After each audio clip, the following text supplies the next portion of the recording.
I go through life saying it's okay to have uncomfortable conversations. One's about life, right? Not just about sports. Now, this one's about sports. And even though this person may be one of your favorite players, it's okay to say, yo, moron, way to go. It's Kincade Salciunas, 97.5 The Fanatic. This is Kincade and Salciunas. There were a lot of people that were just immediately down and out with this team. There was the wake me up come playoff time people. There were the people that just don't believe because they think come playoff time it's going to be same old, which is when the bats go cold. 40 games into the season, the two best years we've had in the last three, we thought the team was a mess at the 40-game mark. Yeah. This team's not a mess. The starting pitching, I would argue with you, is clearly the best of the last 4 years. Kincade and Salciunas. John Kincade, Andrew Salciunas. 97.5 The Fanatic and 97.5thefanatic.com. And a good Monday morning, Philadelphia. I'm Andrew Salciunas alongside my man, John Kincade. Johnny, what a beautiful Monday we got here. Oh, man, it looks amazing outside. It's going to be a great, great week leading up to the unofficial start of summer. Yes, Memorial Day weekend. That's right. Man, we're off on Monday. I love that. Even though it's going to be not exactly Memorial Day weekend weather. No, it's always Memorial Day weekend. Everybody gets hyped up for Memorial Day weekend, going down the shore, and then you get down there, and it's misty, and it's cold. No, it's every year. This is going to be in the 50s. You're too used to the ATL with that. The Jersey Shore Memorial Day weekend combo is the most anticipated and then underperformed weekends there are, because all you want to go is experience summer down the shore, and it's raining. Brother, I was going to the Jersey Shore on Memorial Day weekend before you were born. You do not need to tell me about... Yeah, but the weather's changed, John. You do not need to tell me about first of all, I hate wearing jeans ever at the shore. Yeah. Putting on jeans at the shore drives me crazy. I remember way too many times going to the Springfield or someplace like that and having to wear, not being able to wear something comfortable. Cold or wet. Terrible. Nasty. Now, the second half of the weekend, I think, is supposed to be hopefully, decent. well, I think Friday, Saturday. It's still like 62. Yeah. And that's here. It'll be cooler at the shore. Yeah, well, oh my gosh, that's when you wear the nice the beach sweatshirt, right? On the there beach. I don't mind doing that. All right, let's put that away. Let's talk about the Phillies, and let's talk about one man and one man only to start. Jose. Unfortunately, the one man only can't be Mick Abel, who we will talk about this hour because Mick Abel made his major league debut yesterday and dazzled. It was awesome. And pitched very well for the Phillies, and I can't wait to celebrate it. However, his celebration takes a back seat. He gets upstaged on a day that he outduels Paul Skeens. Yep. And he has one of the 16 best performances ever by a starting pitcher in an opening day performance in Major League history. But he's upstaged because Jose Alvarado was suspended for performance-enhancing drugs, 80-day suspension, and the kicker ineligible for the postseason. Which, by the way, is a legitimate rule by Major League Baseball that they put in. A good change to the rules. I saw people complaining about it. It's a good change to the rules. If he's going to be back within 80 days, he cheated. Don't stop. He cheated. Stop trying to be upset with rules. Stop trying to be upset with anything. Jose Alvarado made a mistake. No, he didn't. He did not make a mistake. Okay, fine. Whatever terminology you want to use, John. He cheated. No, he cheated. Just say he cheated. A mistake is when you are not paying attention and you roll a stop sign. That's a mistake. Well, he may not have been paying attention either, which is stupidity. He sought out to do this. And didn't think he'd get caught. Yeah, so what they're claiming is it was some sort of weight loss drug. If you remember last year, I saw people tweeting out the video when he was talking about how he's a fat piece of you-know-what. Right. That video went around again yesterday, and so he was taking a weight loss drug that had things within the drug that were against Major League Baseball policy. I don't believe it. You and I have talked about it, and I'll take you behind the curtain here. Andrew has been part of my journey of my cancer recovery. Yeah. And part of my cancer recovery was getting rid of all of the excess water on me and everything like that. And part of it was a series of shots for a short period of time just to get you going. I mean, it happens. Yeah. Things like that. I don't believe the story they're telling. Well, and you know what I don't believe, or maybe I do, I believe that he was dumb. He didn't know what he was taking. No, he knew.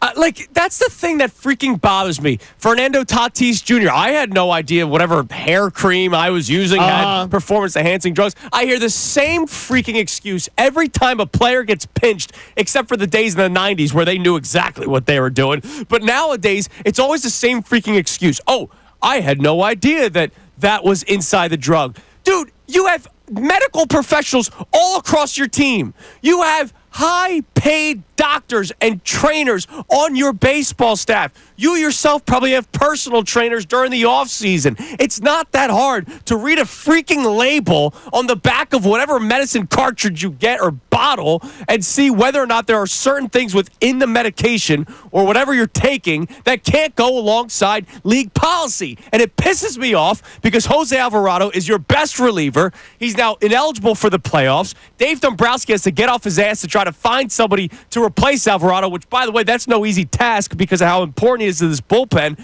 And I see people on social media defending the guy. He is now ineligible for the playoffs. I bet you every player in that locker room is pissed off right now. I would tell you, they should be. It's as simple as last night talked to a Major League Baseball general manager. Every single player in Major League Baseball has a portal that they can go to. If you want to take a product, if you were in a mall and went to a GNC, if you go to a doctor and you're in a foreign country and a doctor wants to prescribe you something, all you need to do is take a picture, snap it on your phone, upload it to a portal. They will review it for you, and you will get an approval of whether that is an approved substance or not. Once you've gotten the approval, then you are completely safe to take it. You will not be in any danger of being dinged by Major League Baseball because you went through the proper procedures of getting it cleared. Anyone who is trying to spin this as, the guy made a mistake, for God's sakes, give him a freaking break. Wrong. Every player in spring training, they're briefed on these procedures. Mm-hmm. They know these procedures. They're posted in in every trainer's room. These procedures are posted. You don't know what you don't know if you're just saying, he made a mistake. No, he didn't make a mistake. He made a conscious effort to try to cheat the game, to try to cheat the system. He tried to cut the lane, and it didn't work. And now every one of his teammates pays the price. Yeah. Every one of them pays the price. Like, guys, if there's anybody defending him, because there are people on social media. No, there are people defending him. And in the next segment, I'll find some of the tweets, and I'll read them for you. And I know not everybody is supporting Jose Alvarado with this. The goal of this season, or the expectations, or the tagline that we had for this season was World Series or bust, right? Like we all said. Yes. There was not a single Phillies fan that was ready to watch this season unfold saying, I just hope they make it to the playoffs. Everybody had the same thing in mind because of the disappointing season last year, the collapse 2 years ago, and you just came short in 2022 against the Astros. Everybody was saying the same damn thing. World Series or bust. And the fact that this guy's now ineligible for the playoffs because of his own stupidity or his negligence or whatever you want to say, him trying to cheat, I don't care what you say. The guy is now out of the playoffs, and he is your number one reliever out of your bullpen. When you knowingly do something, it's not a mistake. When you knowingly make a decision trying to cut corners, it's not a mistake. So everybody can take mistake out of the conversation. It's not there. This is a decision that he made that screws over every other guy in the organization. Yeah. It ruins every other coach. It ruins his general manager. It ruins everybody. And to me, it's so selfish. But what really is bad, too, are you kidding me? He's not there to answer questions. They let him duck out. They let him not be there to have to answer questions about it. How cowardly can you get? They let him ditch out where he doesn't have to answer a word about it. That's bad form. And the Phillies do so many things great. But that's absolutely weak sauce. And if I'm Jose Alvarado, who is a good dude, by the way, he's usually very accessible. Right. That's bad form on his part. That he lets the Phillies say, he should have told the Phillies, oh, no. I will be there, and I will be there to answer the questions. Because you know what he had to do? Matt Strahm had to answer questions. Other teammates had to answer questions. Had to answer questions. About him. That's wrong. You be there. It's your mess. Clean it up. Don't run out the back door and hide. And then come back August 19th, which is when he can come back. Yep. That's terrible. That's cowardly. And I know people will be confused by it when the day comes. He will be allowed to come back in the season. If they want him back. But he won't be playing in the playoffs. They may not take him back. Who knows? It depends. We'll see. All right, coming up next, we'll go through some of the tweets that were defending Alvarado yesterday. Maybe someone can explain to me why people feel the need to tweet these things. It's okay to have uncomfortable conversations. I know it's uncomfortable to call out a fan favorite because Jose Alvarado is. Earlier this year, Prince, the kid that was mimicking him or imitating him, and then they had this special moment the next day where it was Alvarado, wonderful. Beautiful. Jose Alvarado seems to be a beautiful person. He's a great dude, great energy too. But he bleeped up. Oh no, he cheated the system. He cheated the up. game, yes. It's Kincade and Salciunas on this Monday morning, 97.5 The Fanatic.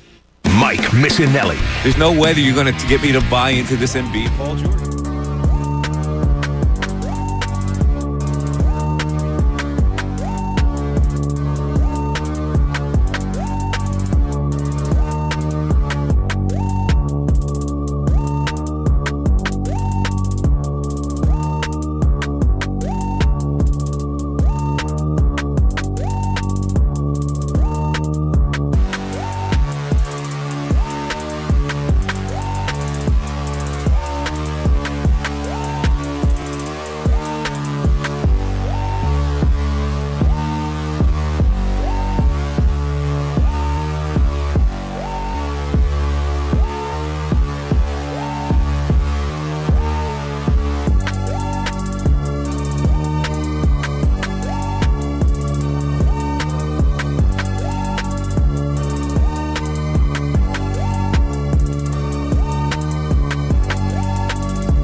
7:15 here on Kincade Salciunas on a championship Monday, Johnny. Brought to us by our friends at Pierce Phelps Bryan Heating and Air Conditioning Contractors. Visit nopaybryan.com. So some of the pro Alvarado tweets I saw yesterday after being suspended for PEDs, 80 games, will be ineligible for the playoffs. He will be able to come back, to your point, if they want him to come back. August 19th. But he will not be able to pitch in the playoffs. And this season was all about World Series or bust, and you just lost your number one reliever for those playoffs. And there is no way anybody should say anything other than this guy messed up. And you should hold him to that standard instead of going, yeah, but he's such a nice guy. He had the Mother's Day sign on his hat the other day. Like, yeah, that's beautiful. All these things are beautiful. I'm not saying Jose Alvarado's a bad dude. No, just say, look, he cheated. He literally cheated and hoped nobody would find out. And it's going to hurt his team because of it. And he screwed every guy over in the clubhouse who wants to win a World Series. Every one of them. He screwed them over. Period. Here's one of the tweets. This is from a guy named Jerry. How Alvarado gets suspended just for trying to maintain muscle mass while trying to keep weight down. Supplemental testosterone is a good strategy. Load of crap. Like, then anybody in the league would do that. Load of crap. It is against the rules. I know we're anti-rules, a lot of people. It is against the rules. It's collectively bargained by the Players Association. The Players Association is involved in making the rules, approving the rules, and the Players Association says, can't do it. So that tweet is ridiculous. It's ridiculous. Come on, Alvarado. Yeah, sure. Let's kill the guy without knowing any of the details. The details are he knew flat out. Details. Before you do any kind of drug, you get it checked. This is simple. This has been going on forever. Getting this checked. By the way, policy in place for over 20 years in baseball. His entire baseball professional career. This isn't something new. This isn't something that you can say, oh, well, maybe he didn't know. He knew. He was cheating the system. He got caught. Stop. There's a guy named Stop Rob. it. He takes it a step further. There are so many, quote, banned substances that are helpful for an athlete, but instead we rely on surgeries and pain pills. What? Dude, what? He was trying to lose weight. Like, this is not... This isn't... Yes, exactly. This isn't like, all right, NFL players are playing through legitimate injuries and they're just getting Toradol shots. He was addicted to cheeseburgers and ice cream and didn't have a good diet and wanted the shortcut to lose weight. So instead of dancing around the supermarket like on the TV commercial, he was taking something else, trying to jumpstart the program. Flat out. Stop it. Stop with the excuses. Instead of put down the fork, he said, well, the doctor says I can do this and I can do this. Come on now. I just don't get it. By the way, if the people were dancing around the supermarket, I don't think they'd have Who knows? I don't think they'd have the problem. All we're trying to get, like I saw a tweet from a Jose Alvarado fan page saying they will never make me hate you. I don't hate Who's Jose trying to make Alvarado. you hate him?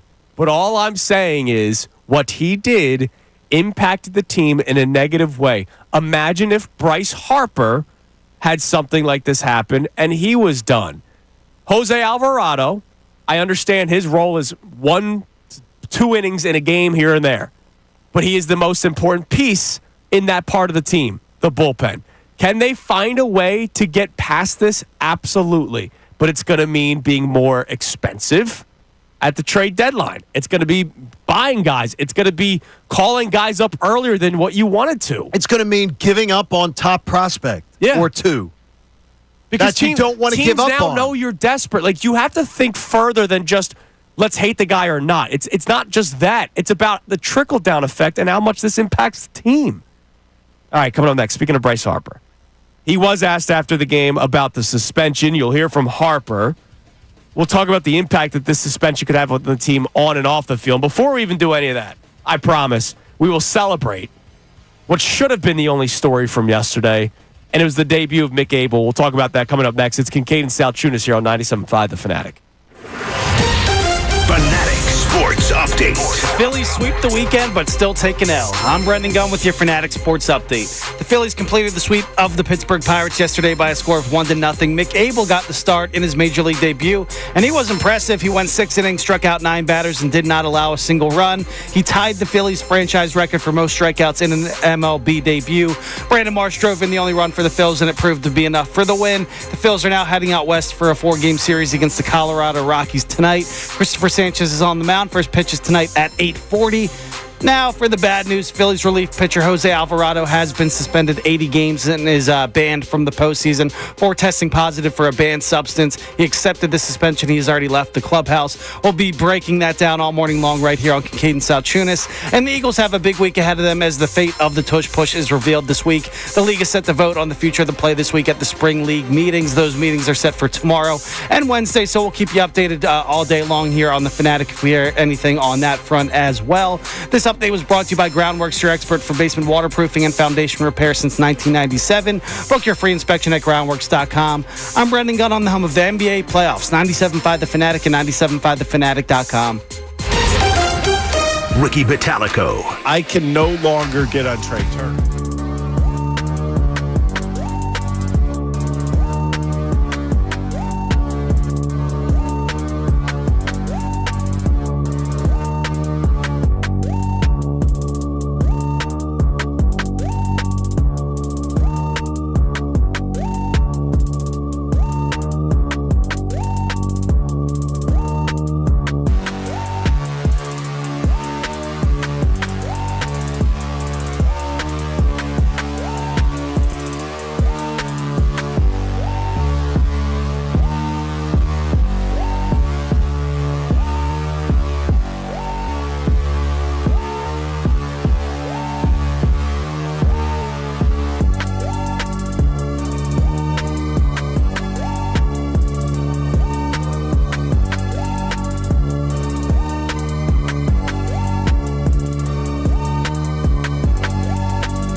continue talking about Jose Alvarado. We'll get to our text messages and calls at some point this hour at 610-632-0975. It's more so just a reaction, but Sure. if you're somebody that's I don't know if it's defending is the right word. There are people defending it. Yeah, I just read a tweet. Oh, man, he's just trying to lose weight. Well, again, there are rules in place, all right?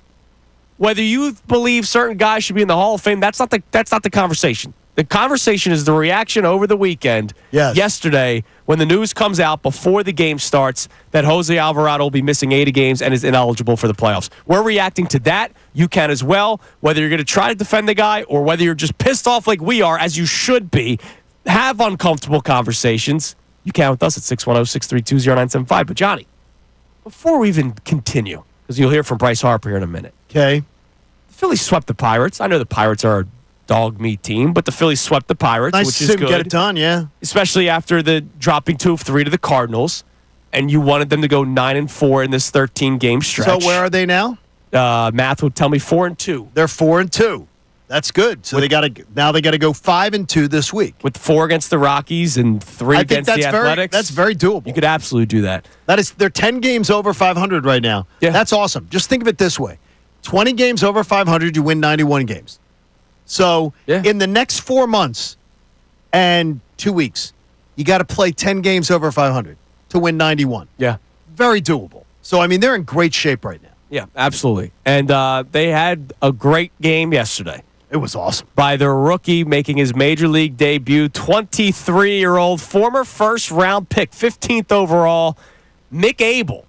And if you remember, Mick Abel, he was really everybody was fired up when they drafted him because he had a lot of life on his fastball. And he's tall. He's 6'5", right? So that's always an advantage for the pitcher. Phillies like them. Yeah, it's good. It's an advantage for any team. And so he starts making his way up the ranks in minor leagues, and John, it wasn't good. No. Until this year, he was not pitching well in the minors. And then all of a sudden, he finds something. He may have made some sort of adjustment. I don't know. Maturity? Maturity could be a big part of it. He's 23 years old now. Strength? I don't know. He's more in his body. I mean, last year, he went 3-12 with a 6.46 ERA in 24 starts in AAA. This year in AAA, 5-2 with a 2.53 in 8 starts. He gets the call.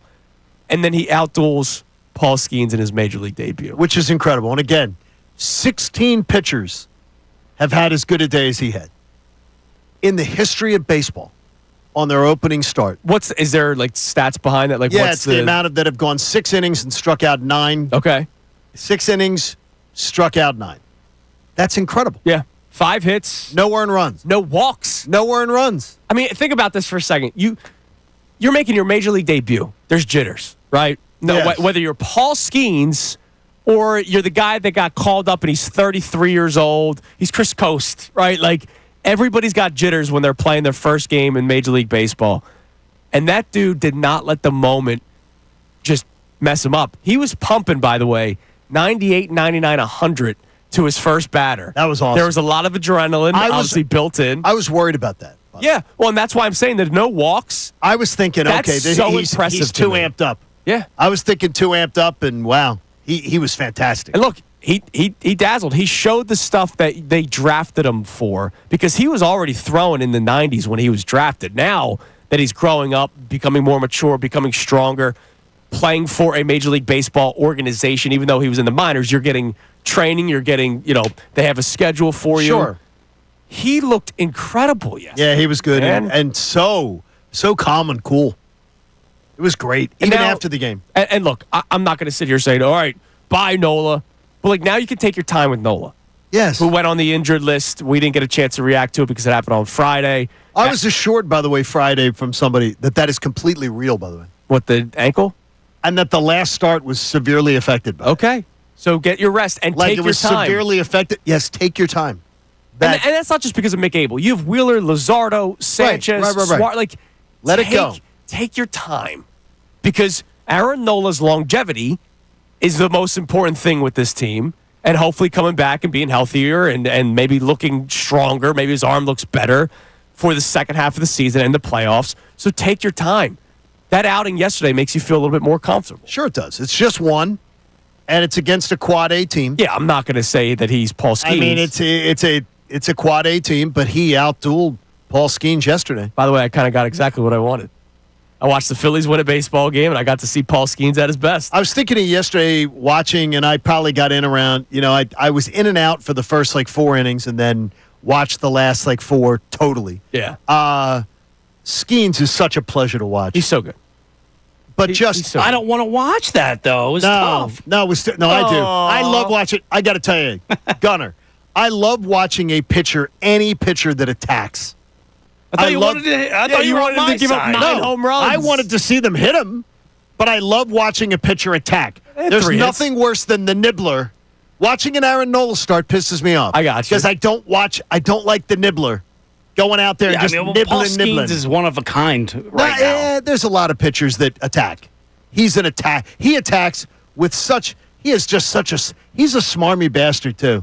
He's out there and he's his most competitive with himself. I thought it was hilarious. It's his first career complete game, and it was only 8 innings. Well, yeah, because That's incredible. He's not allowed to pitch the 9. That sucks for him. Paul Skeens has not won a start since he shut out the Dodgers on April 25th. So, in his last 4 starts, he's 0-3, and what's his ERA? 2.22 something. He's got a 2.44 ERA. Oh my gosh, this season, and he's 3-5 That guy's just got his mind on the future. He's like, there's no way I'm staying here. And we'll get into this later on. We got Tim Kelly coming up in about an hour, and we'll talk Phillies, but we'll also talk baseball because everybody had the same thought yesterday. We're watching this guy pitch, and he's not going to be a Pirate. Was going to be a Pirate for a while. Yeah, but he's not going to be that's. You're not going to remember Paul Skeens as Pirates Paul Skeens because they're not going to pay him, and that's the stupidity of baseball. Yeah, but he's going to be Pirates Paul Skeens for another 4 years. Yeah, absolutely. They're not going anywhere with him. All right, so the fallout of Jose Alvarado is not just you lose your best arm in your bullpen. It's, is that locker room pissed off? I imagine that it would be. Well, they're pissed off, too. There's nothing worse than in a clubhouse doing this job many, many years and covering teams on a daily basis, being embedded with teams. Players love nothing worse than having to answer questions about other players. Yeah. And the fact that Alvarado ducked out, or the Phillies made him duck out, or he chose to duck out and not answer questions, that's so cowardly. That's pathetic. That is absolutely pathetic. Well, here was Bryce Harper. He was one of the players yesterday that had to speak on behalf of Jose Alvarado. Take a listen to what he had to say post-game. Yeah, I mean, absolutely tough situation. Don't know too much about it. Obviously, he took something he wasn't supposed to, and got suspended. And we kind of turn the page as quick as possible so that we can kind of move on. Without him right now, obviously, that's a big loss for us in our bullpen. He's one of our top arms down there, and just gotta go forward and not really worry about it. Read between the lines, he's pissed. Read between the lines, he's pissed. He knows a chance in his prime years. You only get certain many prime years. Yeah. And he's pissed. And he's pissed that Kyle Schwarber's walk year. Yeah. That this is happening to this team. All because of one player's foolishness. This is happening. And every guy in that room, they all want a ring.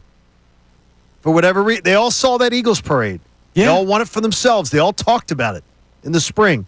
God, it's disgraceful. Yeah, and think about any player in that locker room that's going, man, you know how many things I've dealt with, injuries that I've dealt with, that I've played through. And I could have taken a shortcut. I could have taken the easy way out. And I know that's the argument with, the 90s when guys were taking steroids. I understand that. But, man, this one hits home because it's your best reliever. Like, this wasn't Taijuan Walker trying to get a resurgence in his career, right? Like, if the news comes out that Taijuan Walker got pinched, you'd go, all right, the guy was trying to, save his career or save what people were saying about him, right? Like, he's not really that big of an impactful player on this team. Jose Alvarado is your best reliever, the guy that you turn to, 4 days a week in order to get the job done, whether it's closing out games or the high leverage situation in the 7th inning where you need to get out of a jam. And now he's just gone because of his own stupidity. Again, I'll tell the story a little behind the scenes that when in the process of these final final 4 months or so of my recovery here, I'm like, man, I have to go see this doctor, got to do this thing and everything. And I talked to you about, man, I'm not comfortable. I got to learn all about these things that I'm supposed to do for my health, for my recovery, for taking weight off me and everything. I'm like, man, this is complicated. But you got to learn this stuff. They have doctors to tell you all these things. And you got to learn about them. He took shortcuts. And baseball players, he took shortcuts. Football players, hockey players, basketball players, if you think about it, they don't need to do a damn thing for themselves. No, they are handheld. Like, honestly, guys, like, for the people defending Jose Alvarado, do you understand how much access these guys have to the top doctors, they're the trainers? You don't have to do anything. Dietitians. Like, you could just be handed a sheet. Eat 3 eggs today. Okay. Or I'm Major League Baseball player. I'll eat 3 eggs today. Or better yet, put the frickin' fork down. They could do that for you too. Well, or they could. They can give you a legitimate, like, weight loss drug if they wanted to. One that fits the protocol. Right. Exactly. That they all agreed to. All right, coming up next, we'll check our text messages for the first time. By the way, good to see Bryce Harper have a nice weekend. He had a very good weekend. 6 for 10, 3 ribbies over the course of the weekend against the Pirates. So I saw enough of Brandon Marsh to last me a lifetime, though. Yeah, hey, he had a couple hits. You got your lone RBI yesterday. Yeah, but still, though, I've seen enough of Brandon Marsh to last me a lifetime. Text messages coming your way next. It's Kincade Salciunas, 97.5 The Fanatic. Connor Thomas. If you're an opposing team, how do you consistently beat the Philadelphia?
hit, even though it's still World Series or bust. But the team lost their number one reliever, Jose Alvarado, suspended 80 games for PEDs. Trying to lose weight, Johnny. He's trying to lose weight, and he will now be ineligible for the playoffs because of it. I can relate. Had to get all the cancer bloat off, all the water weight off, and everything like that. And I said, just what they put me through and helped me through. It was just a short time with me, but it was a pain in the backside. Good thing there's no drug testing in radio. There you go. For multiple reasons. Well, for some of you, we'd have an empty radio station. Some of you. Good point. Too man. much. Be a lot of problems around here. Too much. All right, you can text the show at 610-632-0975. Really, it's just a reaction to the news that Jose Alvarado is suspended. But honestly, if you're one of these people that are coming to his defense, I would love to hear from you, because I need you to explain yourself and explain why you're not angry today. Because if you're not angry knowing that the best reliever of the team will not be eligible for the playoffs in a year where we have been saying World Series or bust since before the season started, because this could be the last hurrah with this core, the majority of this core. The daycare could be done after this season. It's already, the term is already done, but a lot of the players could be gone. Kyle Schwarber could get a big contract elsewhere. This could be it for at least this team, the team that we fell in love with back in 2022, the dancing on my own, all that kind of stuff, the team that we continue to love in 23 and 24, but obviously smacked in the face with disappointment. This could be the end of it this year, and you just lost your best reliever. What do we got on the text line there, Gunner? No name on this one, but he says everybody wants to crucify Jose Alvarado, but we celebrate Lane Johnson every year. Stop it with the faux outrage. We don't even know all the details yet. What are you talking about? First of all, faux outrage. What the frick are you talking about? The entire season now is your chances to win a championship are severely hampered. This is not about Lane Johnson. And by the way, Lane Johnson stood there and answered questions. And I brought up to you this morning, Andrew, because I remembered the fact that Lane Johnson, by the way, got caught not once but twice. Yeah, he's 2 times cheating. And what did Lane Johnson do? Go ahead. Lane Johnson stood with John Clark. And Lane Johnson said, if I was a Hall of Fame voter, I don't care if I make 7 Pro Bowlers. This was in 2019. I'm quoting Lane Johnson. I don't care if I make 7 Pro Bowlers. 7 Pro Bowls. This was in 2019, by the way. I don't deserve to be in the Hall of Fame. Because I took shortcuts. He says, I would love one day to be in the Eagles Hall of Fame because of my accomplishments for this organization. But the Pro Football Hall of Fame, I don't believe I should be eligible because of my suspensions. Unlike Jose Alvarado, Lane Johnson took ownership. Lane Johnson stood there and answered questions and accepted responsibility. I cannot believe I can't believe it that Jose Alvarado was not there to answer questions for this. And they let him slip out the back door and not stand up and answer questions about this. And he lets his teammates do it. Yeah. I'm hearing Harper have to answer for it. Random relievers having to answer questions for it. It's terrible. And oh, by the way, to the texter's point, I don't remember this for Lane Johnson. Wrong. Because I was on the air in Lane Johnson was getting crushed. I was on the air in 2014. It's when I started working here at 97.5 The Fanatic. I was producing our midday show at the time with Rob Ellison, Harry Mays. And Lane Johnson news broke right before the show started, which changed the entire direction of the show. I guarantee it, right. And we talked about it and ripped the man for 4 hours because that was year 2 of Chip Kelly. Yes. Or was it year 1 of Chip Kelly or year 2, whatever. The team that we were all excited for because of the new high-powered offense, and you lost your right tackle. And, of course, we held him to that standard. Here's the deal. Jose Alvarado is the here and now. We're reacting to it now. We're not doing the History Channel sports talk. Why do I have to talk about something that happened 11 years ago? I'm talking about something that happened 11 hours ago. I'm talking about something that happened yesterday, and he is ineligible for the playoffs in a year where we're having World Series expectations. So stop me with this, people celebrate Lane Johnson. Yeah, I am celebrating Lane Johnson, the guy that has come back, the guy that stopped doing that kind of stuff, the guy that has won 2 Super Bowls. If Jose Alvarado comes back next year and wins a World Series with the Phillies, I'm going to celebrate celebrate him. Because we'll actually be talking about what happened next year. God. We're not quoting movies from 50 years ago. We don't have all the details yet. The What details details are you are talking about? he got suspended, which means he took something that went against the protocol. Now, could he have had a trainer that said, "Here, take No. this," and it was No. no, I'm saying Yeah. on his own. Oh. Because how many times have we heard that story? It was a trainer that wasn't associated with the team. Well, then that's on the player. That's on the player. Right, and more importantly, too, is that with that whole situation, is that Jose Alvarado is responsible for this completely. Nobody else. Whatever you put into your body, and this has been going on in baseball forever. This is not something new. This is not a new policy. So stop. And there, Same by the way, excuse. Jose Alvarado chose not to contest the suspension. Oh yeah, he took it. So stop with the we don't know any of the details. He accepts the penalty. He knows he's a cheat. He cheated the system flat out. Period. He accepts the penalty. First text of the day was in defense of Jose Alvarado. Oh my gosh. In case somebody was wondering, there's nobody defending him. Literally our first texter. What else Was Brendan Petrilli texting in? yeah, maybe. What else we got? We got Tom and Only checking in saying, great debut from Mick Abel. My only complaint is Topper bringing him out. I thought he'd leave him out there for the 7th inning. Oh, well, only 84 pitches. Alvarado, I was fine with that. what a fool. His arrogance could greatly impact this team. I liked getting him out at that point. I liked getting him out his first start, total high point, Yeah. walk off the mound, I loved it. I do not contest that with Topper. The only thing I would have done, and this is just me being romantic with the sport of baseball. What? You let him go out there, get one more out, and then you let him walk off the field as the crowd Oh no. gives him the It's standing ovation. It's Topper. It's Topper. Got to have clean innings. Relievers have to have clean innings. Oh no, Can't do that. I'm fine with that. I'm just talking. No, Topper. I'm just talking about the romance. No, of you mean if you baseball. were a normal manager? A normal manager may do that. Topper? I don't know if that's a normal or unnormal. No, I no, think that I'm is- the weird one for even bringing it up. No, normal managers don't have problems with relievers not having clean innings. Look at the rabbit hole I just set him. Topper obsesses on the clean inning. Got to have clean inning. Yeah, they won the ball game, John. Got to have clean Go inning. Phils. They won 1-0. I didn't argue with you on that. Why are you ripping? Because Topper? he is obsessed with the clean inning.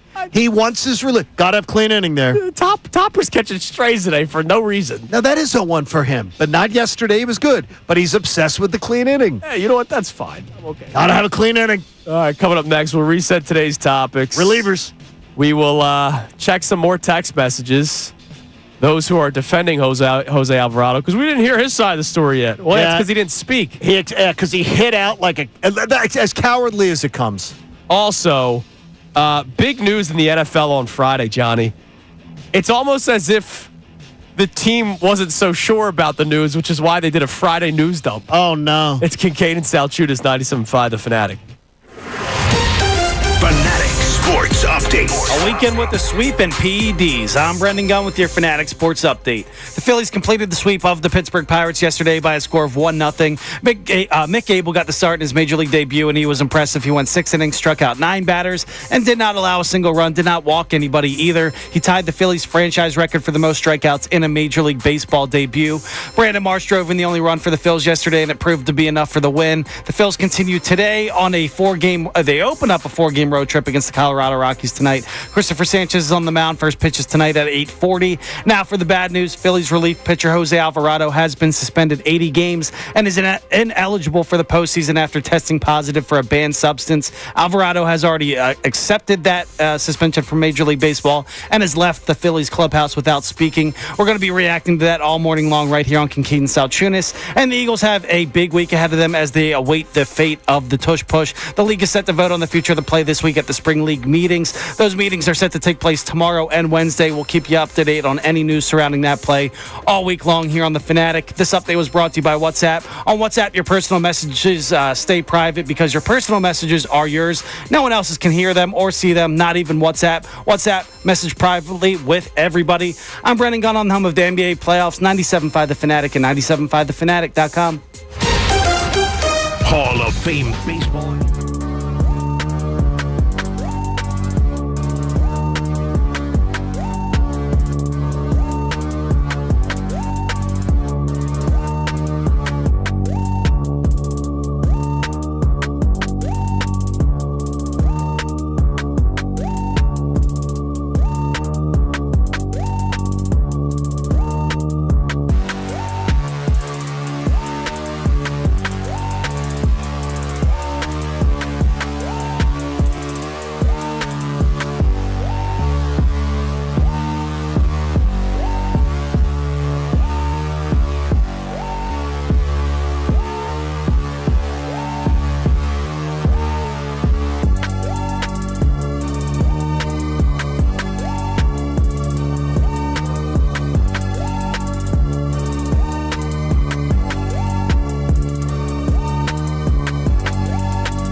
do like each other. We do. And our relationship goes one step further. You took me to a whole new level there.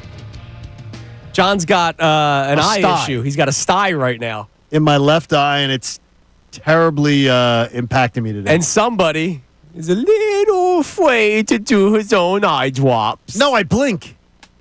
But I could not put in contacts, by the way. Okay. When I put in, they tried me with contact lenses. Yeah.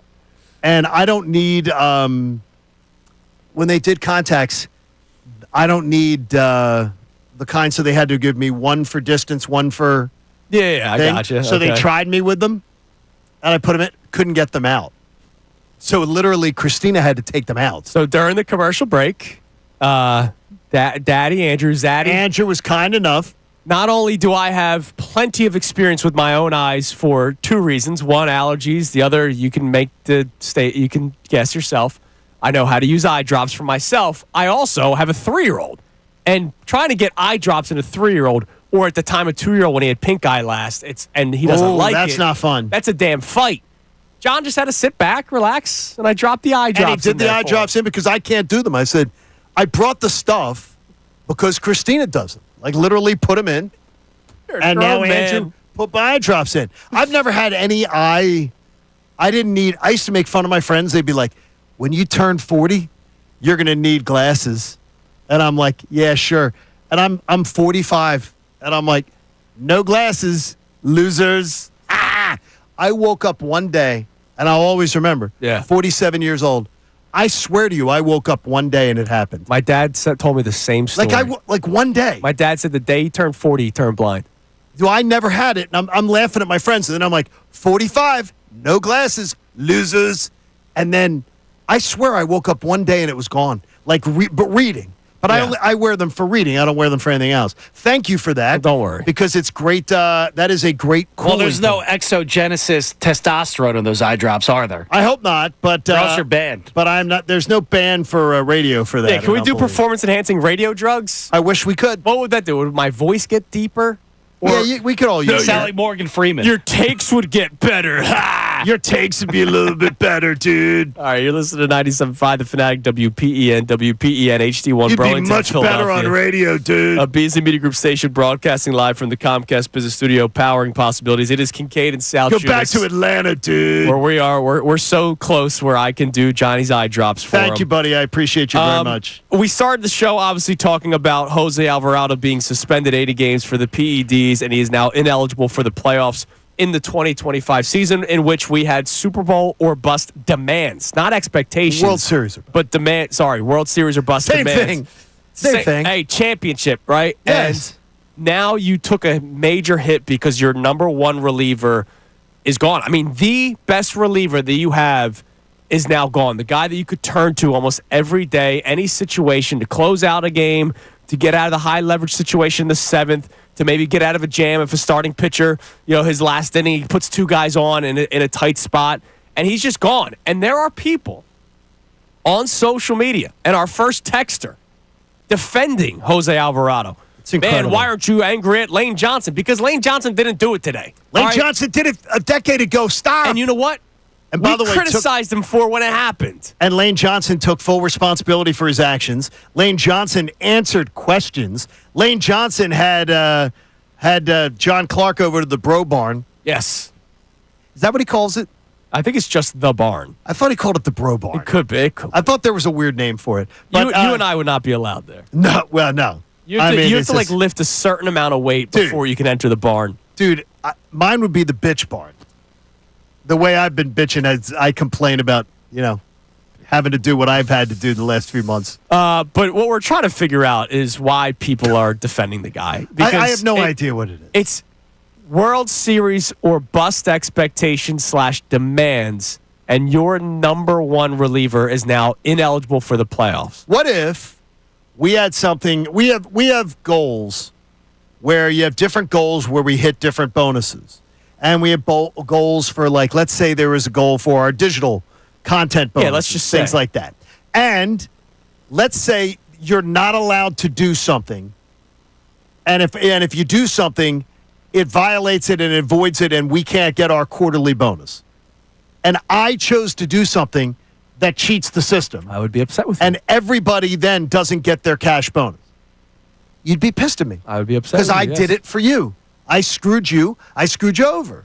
It's like he screws over everybody in his clubhouse. And more importantly, again, and I say it again, he then cowardly slips out the back door and doesn't answer questions about it. Unless the team told him to do it. We don't No, know. no. I don't know. Yeah, but wait a minute here.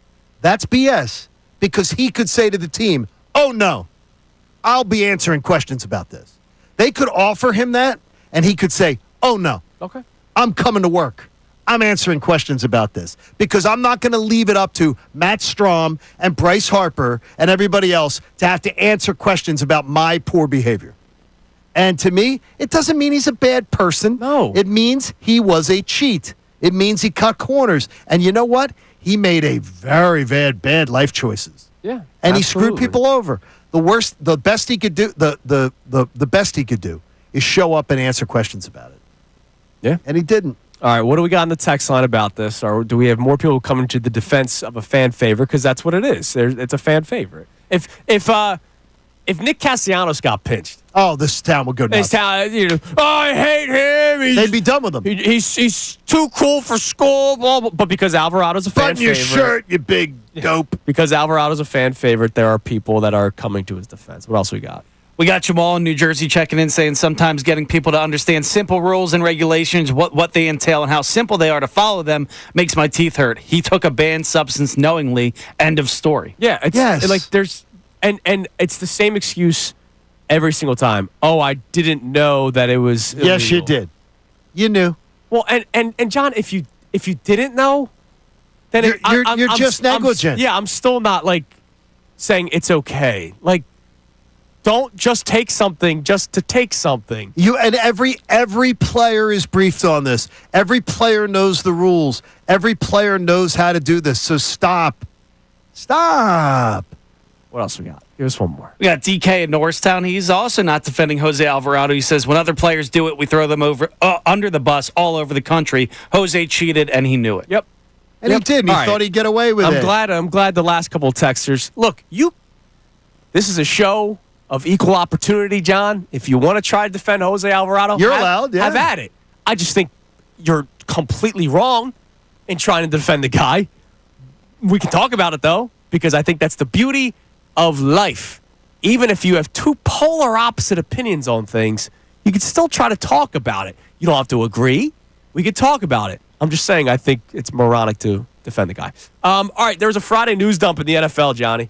And a rain dump, by the way. Yes. Oh, dude. By the way, our neighborhood. We Whoa. have a rain gauge. Yeah. We have a rain gauge in our community.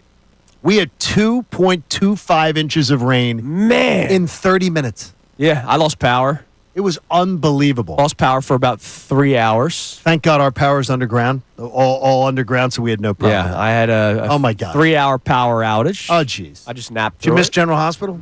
I can tell you what happened. I've missed 31 years of General Hospital. I can tell you what happened. So Brock Purdy got the extension. He did. Well, that was a news dump. 5 o'clock. I mean, 5 o'clock on Friday. Tom Pelissaro, I saw the tweet. Sorry, 4:59. Shit, that is. Well, no, it's 2 o'clock their time, but still. Right, okay, that's right. The 49ers and Brock Purdy agreed to terms on a 5-year, $265 million contract extension. Purdy gets 181 in total guarantees, including $165 million in the first 3 years of a deal that runs through 2030. Full no trade, which is incredible, too. I mean, My man's making over $50 million a year. And yes, Brock Purdy has had a successful career for his standards, being drafted Mr. Irrelevant, final pick in the draft. They got to a Super Bowl. He has been good. do you know how many have? Do you know how many? I'm ambushing you with these because I've dealt with you guys on these numbers. Do you know how many quarterbacks, and with as many starts as him, have his numbers? I don't know. He was surrounded by the Avengers. Okay. So do the other quarterbacks that have his numbers, though. Like Jalen Hurts. They're not bad. They're not. You're not talking about bad, but good quarterbacks have good guys around them. The issue is Jalen Hurts is still surrounded by the Avengers, but he's paid already. You don't have to worry about it. No, but we'll I'm see saying- what happens with San I Fran. got you. he has been an incredible quarterback with his numbers. 11. Okay. He has numbers that 10 other guys have had. So, I mean, making it out like he's been better than good. No, he's not bad. He's been better than and good. I never say that he's No, I know bad, you haven't. but You haven't said he's bad. I don't understand how he and now many of his peers, I understand, it's just the way the NFL is going. Yeah, well, that's their own fault for believing in certain quarterbacks to pay $50+ million for it. So coming up next in the next segment, Johnny, I have the list of the top 10 paid quarterbacks in the NFL. Oh, boy. And Jalen Hurts, after this news on Friday, the Super Bowl MVP, is now on the outside looking in the top 10 of paid quarterbacks in the NFL. So next offseason after the parade, Howie tosses him a little more money, and much like he just did with Saquon, right? And then they just keep it real. So I'm going to go through the list of names in the next segment for you guys of the quarterbacks that are being paid more than Jalen Hurts. And you will Is it incredible? You will find very few that have accomplished more or as much as Jalen Hurts. And this is why I keep on saying, John, that the NFL has a quarterback problem. Brock Purdy has been good, especially being the final pick in his draft. But, man, good luck this year when to Brendan's point, those Avengers are gone. He doesn't have as much around him as he did before. I don't know if he's that quarterback that can uplift. We saw Josh Allen. Josh Allen loses Stephon Diggs. We saw him play his ass off last year. I don't know if Brock Purdy's that guy. Well, I know that he's not that guy. It's Kincade and Salciunas here on 97.5 The Fanatic. Philadelphia Union Soccer. Sullivan inside. Godbury back.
Salciunas 97.5, The Fanatic, coming up at 7:25. So to start our next segment, Tim Kelly from On Pattison covers the Phillies, going to be joining us. He does a great job covering the Phillies. That audio that we played of Bryce Harper was through Tim. Thank you, Tim. And look, he does a good job covering the team. And I wonder the fallout of Jose Alvarado, who's very popular.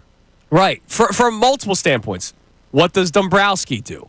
Is there a guy that they quickly call up? Is there a guy in the bullpen right now that they have to turn to? I saw a lot of Ranger Suarez stuff. And then the emotional side of things. Like, I'd be pissed off if I was a player like a Bryce Harper, a Kyle Schwarber, you mentioned Johnny in his contract year, where now your best reliever's gone.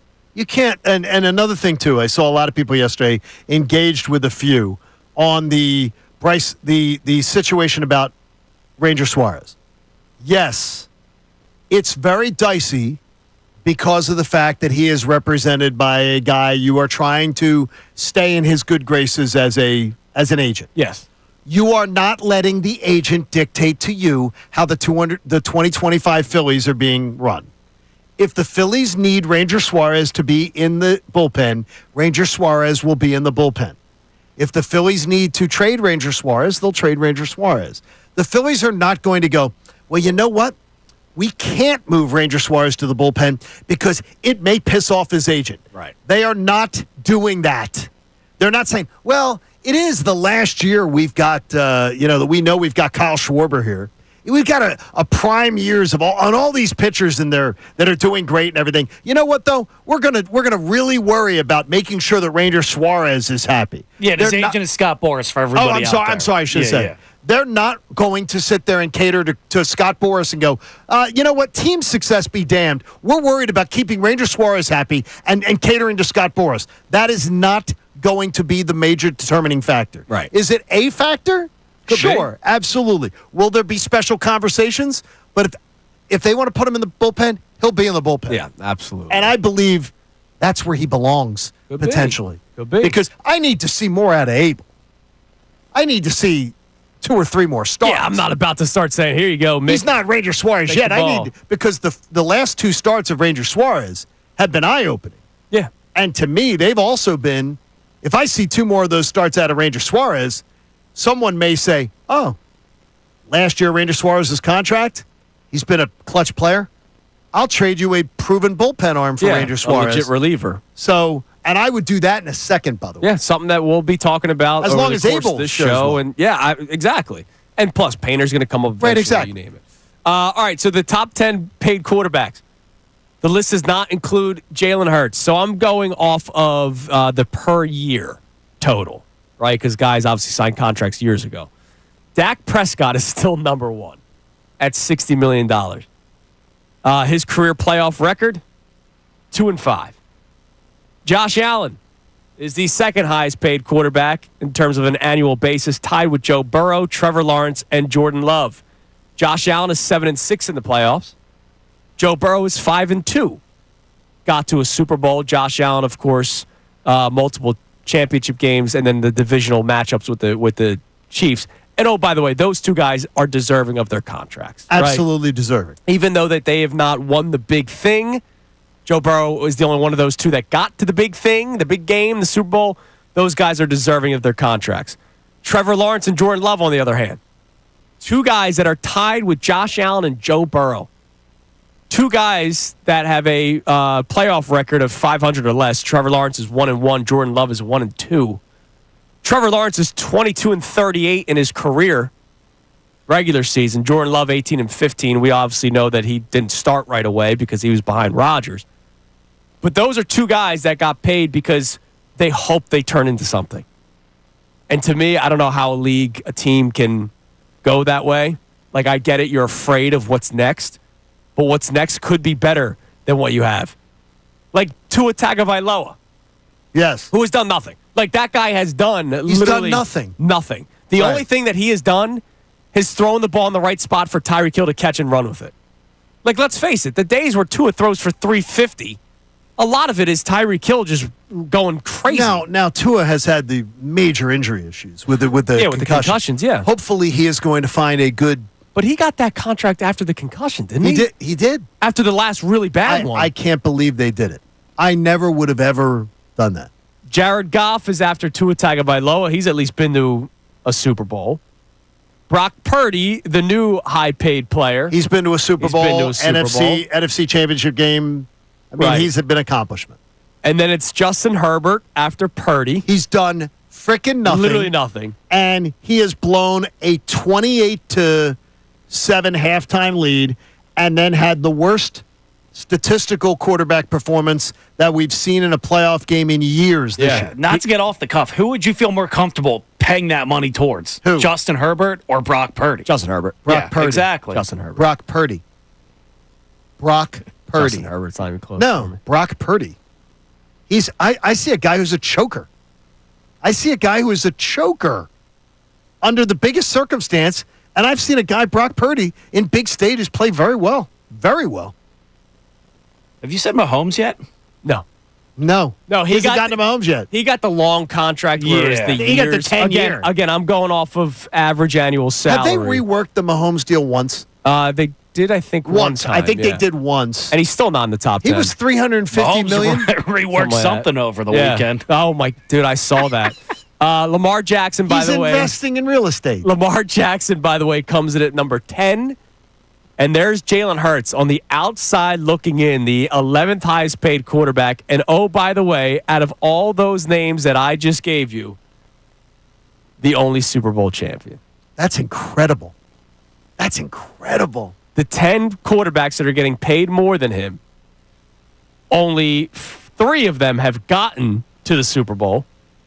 That, of course, Purdy, Goff, and Burrow. And the other 6 have never made one. Goff gets slandered left and right. I know he does. I mean, he gets slandered all the time. Ignorantly. Jalen Hurts. That's incredible. And then Mahomes, what a value. Yeah. What Hurts and Mahomes are great values. And and Hurts just got his deal. Yeah. 2 he years did ago, just get right? his- 2 years ago. And you know that Howie will rework that Yeah. again after next year, probably. Amazing. Amazing. All That's right. what you do. You get great general managers. Coming up next, Tim Kelly from On Patterson's going to join us to talk about the Jose Alvarado suspension, the fallout from it. That comes your way next. It's Kincade Salciunas, 97.5 The Fanatic. Fanatic Sports Update. No way, Jose. I'm Brendan Gunn with your Fanatic Sports Update. The Phillies completed the sweep of the Pittsburgh Pirates over the weekend. They won yesterday's game 1-0. Mick Abel got the win in his first Major League debut. Obviously, you only get one debut. He was impressive yesterday. He went 6 innings, struck out 9 batters, and did not allow a single run. He tied the Phillies franchise record for the most strikeouts in a Major League Baseball debut. Brandon Marsh drove in the only run for the Phillies yesterday, and it proved to be enough in the win. The Phillies begin a 4-game series tonight against the Colorado Rockies. Christopher Sanchez is on the mound. First pitch is tonight at 8:40. Now for the bad news. Phillies relief pitcher Jose Alvarado has been suspended for 80 games and is ineligible for the postseason after testing positive for a banned substance. Alvarado has already left the Phillies clubhouse. He did not speak to the media afterwards, so we do not know his thoughts on it. We'll be reacting to that story all morning long right here on Kincade Salciunas. The Eagles have a big week ahead of them as they await the fate of the tush push. The league is set to vote on the future of that play this week at the Spring League meetings. Those meetings are set for tomorrow and Wednesday. We'll keep you updated on any news surrounding that front all week long on The Fanatic. This update was brought to you by Bet365. Bet365, whatever the moment, it's never ordinary at Bet365. Download the app today. I'm Brendan Gunn on the home of the NBA playoffs. 97.5 The Fanatic and 97.5thefanatic.com. Vacation? Business trip? Don't worry. You can still hear all your...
inside the Fanatic. We're going to be joined momentarily by Tim Kelly of On Patterson, and he's going to talk about the Phillies because there's some pretty big news that went down yesterday right before the game. And what a kick in the nuts, right? You're all excited for Mick Abel to make his Major League debut.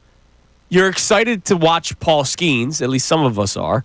You're excited to watch Paul Skeens. Everybody was excited to see. And how your team fared against them. They fared poorly against them. Yeah, a lot of people do, and yet they still got the win. Mick Abel was great, but that wasn't the story from yesterday. The story, unfortunately, from yesterday is that Jose Alvarado is suspended 80 games for PED use and will be ineligible for the playoffs.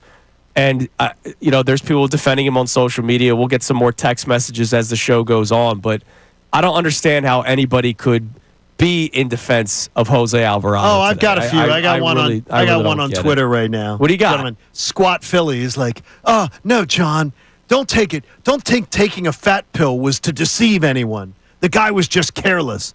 I'm like, no.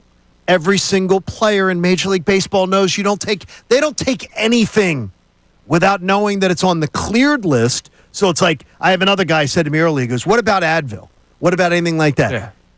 They know what's on the cleared list. They even have an app for this. They can check. They can see what they're clear to take. And if they don't want to take something, if they want something cleared, they just literally can take a picture of the label and have it cleared. This is not just somebody, oh, he made a mistake. Oh, he just made a mistake. Yeah, and oh, by the way, Stop. he was just careless? Well, okay, No. even so. Look, if he is just careless. He wasn't. I know, but let's just go base it off of what the tweeter said. He's just careless. Well, then he carelessly just hurt your team. He wasn't doing plain and simple. He wasn't doing the Wagovi dance.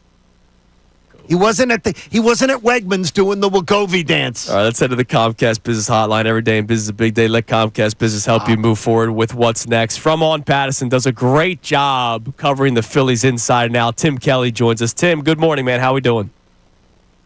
I'm good. Thanks for having me on, guys. Thanks for coming on. Obviously, the big story so far this morning is not the debut of Mick Abel, which we will talk about, but we'll get to it. The big story is Jose Alvarado being suspended the 80 games, ineligible for the postseason. What information have you been able to get? I know you were down there at Citizens Bank Park yesterday. I know you spoke to some of the players afterward. Tell us sort of how this went down and what's next for the Phillies with Alvarado's suspension. Yeah, there were some tweets that surfaced, I guess, Saturday night from some relatively random Twitter accounts suggesting that this might be coming, which I didn't take as gospel, but also it was pretty coincidental.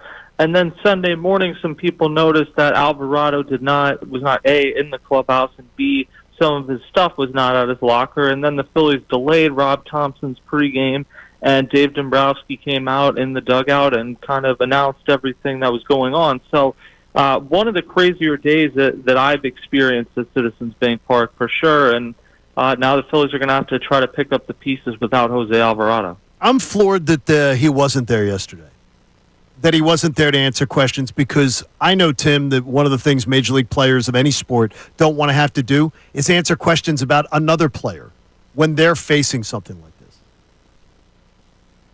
Yeah, I was a little... I don't know what the exact CBA rules are about whether you're allowed or supposed to speak after something like this. Clearly, by all accounts, he was pretty emotional with it. But, yeah, I mean, at some point he's going to have to speak. And I do think regardless of whether he had spoken or not, Bryce Harper and some of the other key people were going to have to speak. But it certainly...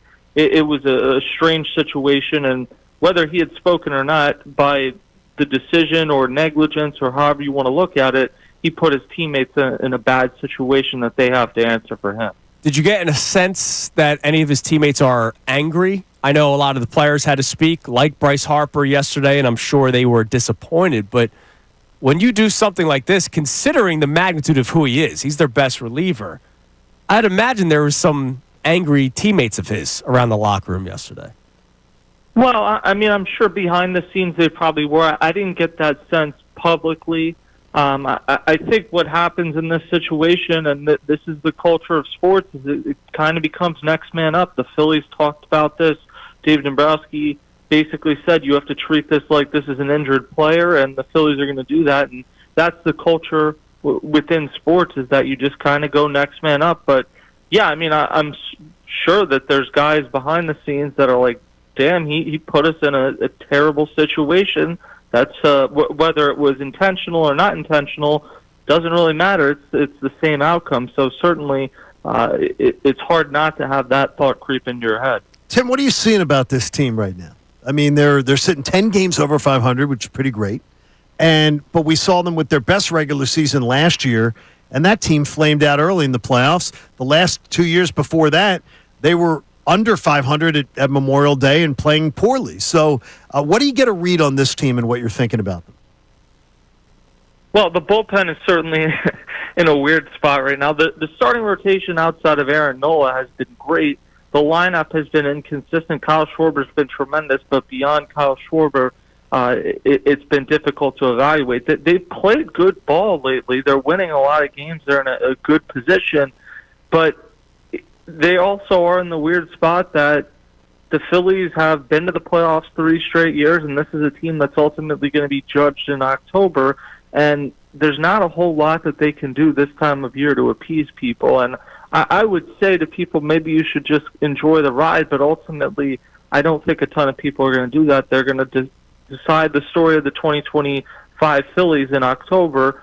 So you can enjoy some of these moments and be impressed by some of these moments, but I do think that looms over this season right now. Tim Kelly from On Patterson joins us. Tim, what does Dave Dombrowski do here? Because it doesn't look like there's an abundance of relief pitching arms in the minor leagues. You saw the debut of Mick Abel yesterday, so you now know that you have another piece to the rotation, or at least to the pitching staff. If you try to make a trade now, you know how expensive that price tag would be because you show how desperate you are. So what do the Phillies do here in the meantime to try to replace Jose Alvarado up until that July 31st trade deadline? The options aren't good. I mean, I don't believe that this far out that you're making a major trade. They needed to make a major trade for a reliever, in my opinion, before this, and they certainly do after this. But the trade deadline's on July 31st. So in the meantime, you have to piece this together with what you have internally. The good thing is Jordan Romano, after what was a nightmarish start, has been one of the best relievers in baseball the last 2 or 3 weeks. So you do have that. You're going to need Orion Kerkering to be more steady than he's been. And then somebody else in this bullpen, Jose Ruiz, Carlos Hernandez, whoever it ends up being, has to step forward and assume a big role. And I don't know necessarily how likely that is. I think there will come a time later this season where you have the should Ranger Suarez go to the bullpen discussion. I don't think we're there right now. So in the meantime, some guys internally are going to have to step up. Seems like a bit of a challenge. Only a half game out of first place a week before Memorial Day. Not bad place to be. No, it's not. But you have the Braves on your heels. They're going to be here the next homestand. The Mets are good. So this is going to take 95 wins again, probably in that range, to win this division. And the Phillies have their work cut out now, not only without Jose Alvarado for these 80 games, but more importantly without him in the postseason. With Mick Abel's debut yesterday, obviously it was against the Pirates. We know that. But do you feel comfortable to let Aaron Nola take some extra time before he comes back because of what you saw out of Abel yesterday? Well, I mean, I don't know that this is an injury where Aaron Nola is going to necessarily need extra time. Now, he may need extra time in other senses, but... Well, that's what I mean. Like, you're not going to rush him back. You're going to let his arm get right, maybe his head get right, and, of course, the ankle, which is what has got him on there. Right. I get the sense that it probably wasn't easy to convince him to go on there. Certainly, I think the ankle is legitimate, but this is someone who has made his name off of pitching every 5 days and being out there all the time. So I think with him, you got him on there. You're going to get this 2-3 week reset, but I don't think that this is something where you're not going to see him until July, unless something else that we haven't been told of emerges. I think this will be a relatively short IL stint. And in the meantime, while he's also rehabbing the ankle, you need to try and figure some other stuff out as well. Tim, listen, man, we appreciate the time. Keep up the great work, doing a great job with On Patterson and covering the Phillies. Love all the work that you're doing. Thanks for coming on. Thank you, buddy. Thanks, guys. There he is. There's Tim Kelly on the Comcast Business Hotline. All right, coming up next, we talked about this earlier, that we were going to spend some time on it. Not much, but some time on it. Was it last week when I said Major League Baseball should just get rid of teams? You did. Last You week said or the 2 weeks contraction. ago? The contraction Just thing. get rid of a few teams. Yesterday, prime example of it. It's Kincade Salciunas, 97.5 The Fanatic. We want to hear from you. So text us at 610-632.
before we talk about Major League Baseball and just a major problem that they have, or you just feel bad for a fan base because some owners just suck. But the Phillies obviously got the bad news yesterday before the game, before Mick Abel makes his debut, that Jose Alvarado got pinched for the PED use, 80-game suspension, ineligible for the playoffs. I'm furious. I imagine all his teammates are furious. We had Tim Kelly from On Patterson on. It's great and all that they expressed the next man up. We're just going to look at this as an injury. Yeah, and then deep down, every single player is thinking the same thing. Yo, dude, really? You just screwed us over with this. We already have bullpen's already an issue. And now our best arm's gone. And I know Jordan Romano, it's great that he has had this resurgence, right? 3, again, strikes out the side yesterday as well. He's pitching well. I love it.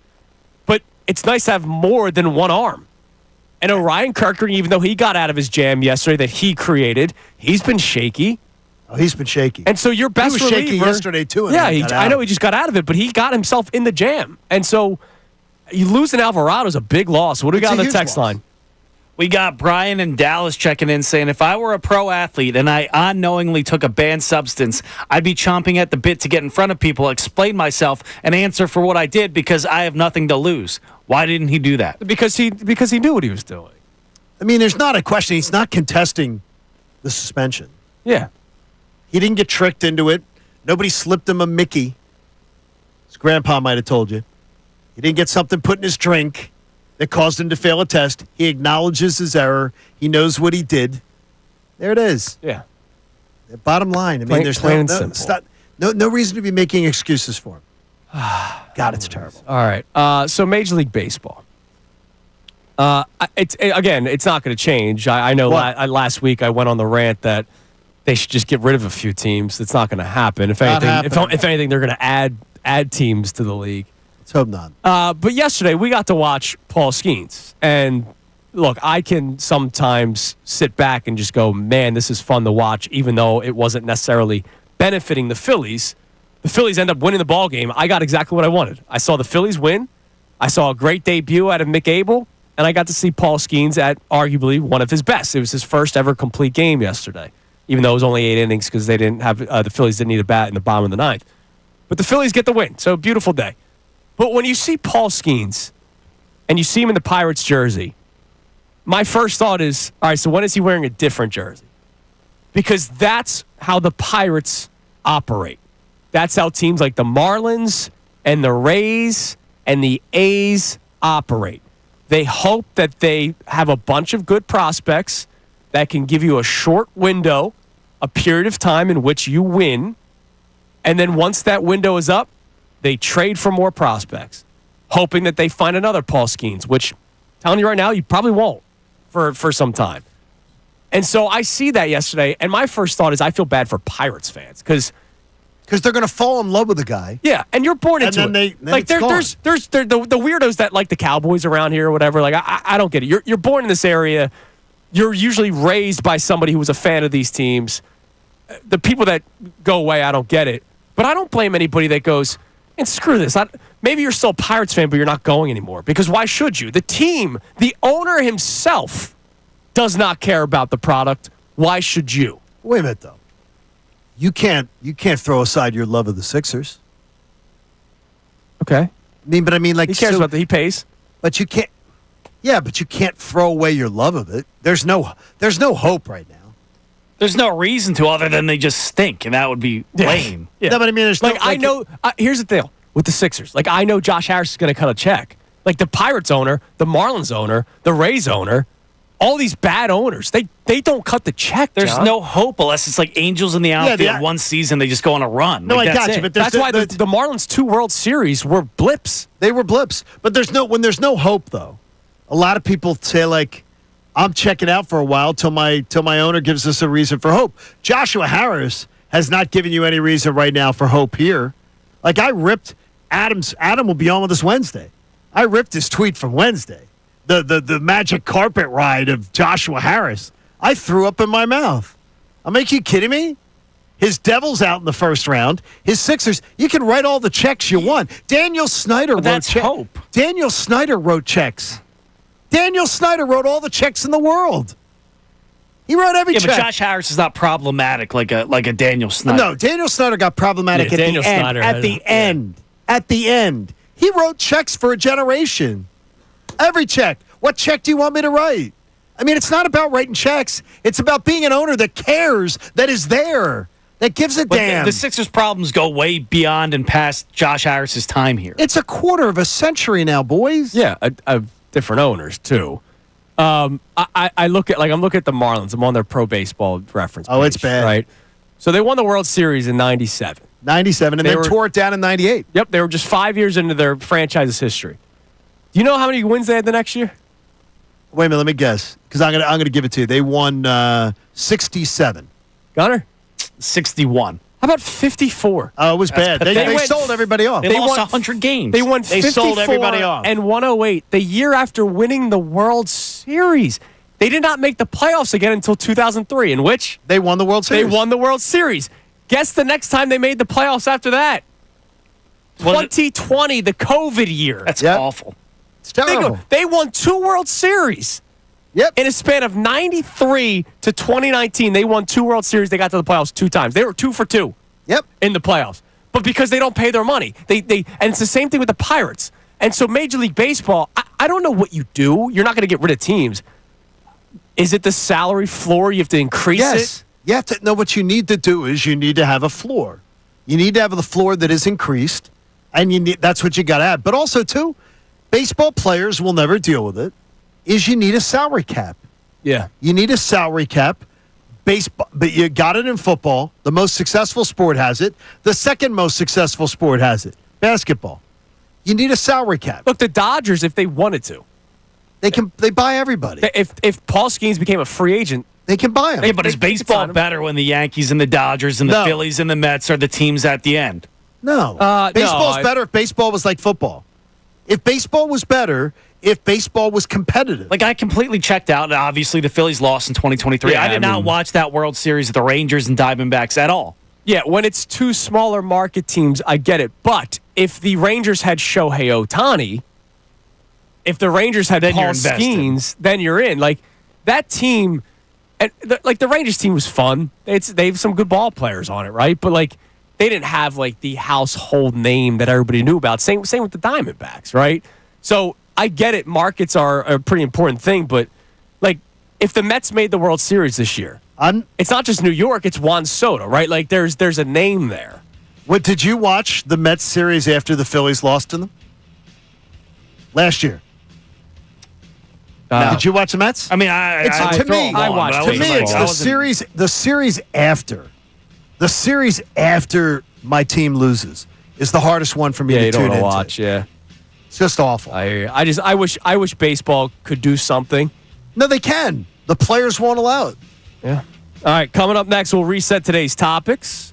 We'll check our text line some more. Jose Alvarado suspended for 80 games, ineligible for the postseason in a World Series or bust season. We'll try to find some more pro Alvarado tweets out there, Johnny, because we've been reading them over the course of the show. I don't understand why anybody could try to defend the guy right now. It was World Series or bust, and you just lost your best reliever. It's Kincade Salciunas, 97.5 The Fanatic. Sports update. The Phillies got a sweep this weekend, but still took an L. I'm Brendan Gunn with your Fanatic Sports Update. The Phillies completed the sweep of the Pittsburgh Pirates yesterday by a score of 1-0. Mick Abel got the win in his Major League debut, and he was impressive. He went 6 innings. He struck out 9 batters, did not walk anybody, and did not allow a single run. He tied the Phillies' franchise record for most strikeouts in an MLB debut. Brandon Marsh drove in the only run for the Phils, and it proved to be enough for the win. The Phils hit the road today. They're out in Colorado for a 4-game series against the Rockies. Christopher Sanchez is on the mound tonight. First pitch is tonight at 8:40. Now for the bad news. Phillies relief pitcher Jose Alvarado has been suspended for 80 games, and he's ineligible for the postseason after testing positive for a banned substance. Alvarado has already left the Phillies clubhouse. He did not speak to the media. Tim Kelly, who covers the Phillies for On Patterson, joined the show moments ago, and he broke down where the Phillies go from here. You can re-listen to that conversation again on 97.5thefanatic.com. The Eagles have a big week ahead of them as they await the fate of the tush push. Busch. The league is set to vote on the future of the play this week at the Spring League meetings. Those meetings are set for tomorrow and Wednesday. We'll keep you up to date with any news coming your way surrounding that play right here on The Fanatic. This update was brought to you by Macy's Backstage. What will you find at Macy's Backstage? How about essential warm weather styles, $30 and under, like dresses, shoes, bags, men's and kids looks. Find the latest trends, new arrivals, and great prices at Macy's Backstage near you. I'm Brendan Gunn on the home of the NBA playoffs. 97.5 The Fanatic and 97.5thefanatic.com. Philadelphia Flyers GM Danny.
Salciunas, 97.5 The Fanatic on a championship Monday. Go Birds. Presented to us by our friends at Pierce Subs, Bryan Heating and Air Conditioning Contractors.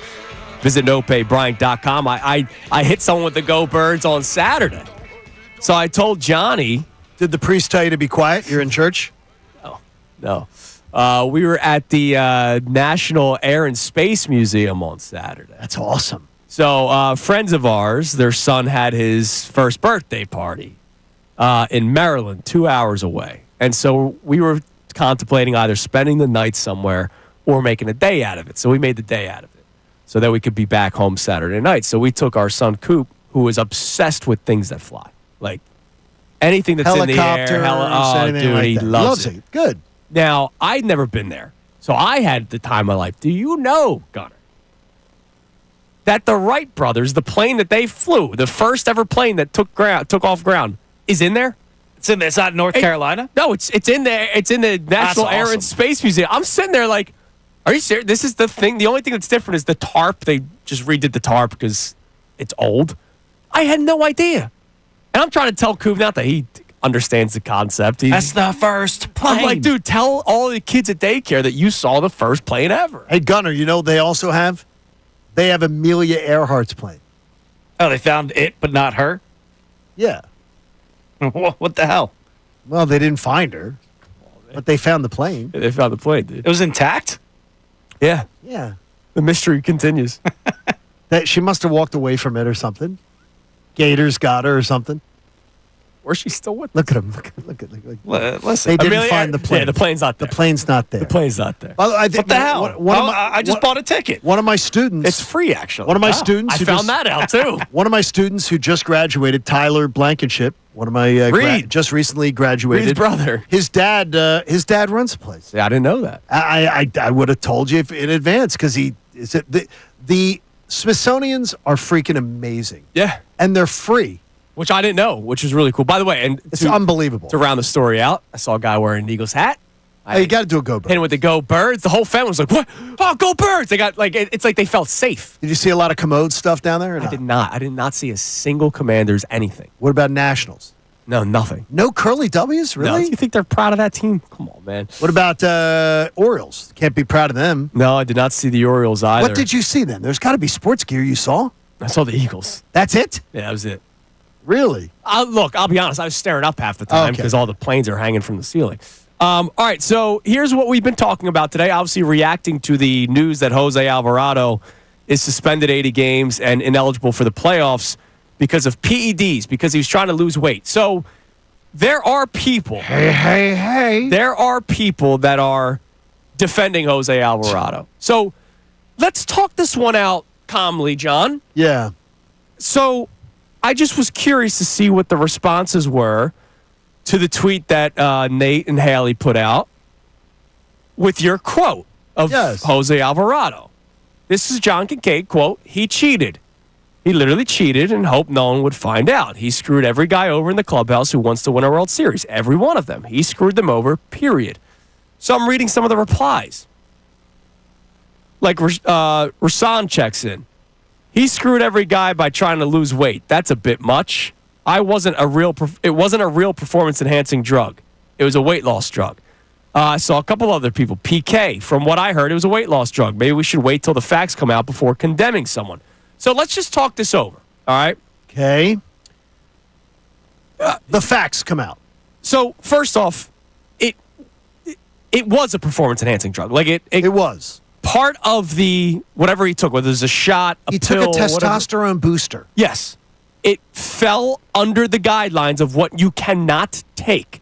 So if we're just looking at it at the very minute level, is he allowed to take this, yes or no? The answer was no. He took it. That's why he's suspended. And how do you get that checked? Before you take something, you take a picture of the label, you send it into the portal, they tell you whether to take it or not before you take it. It's that every player understands how to do it.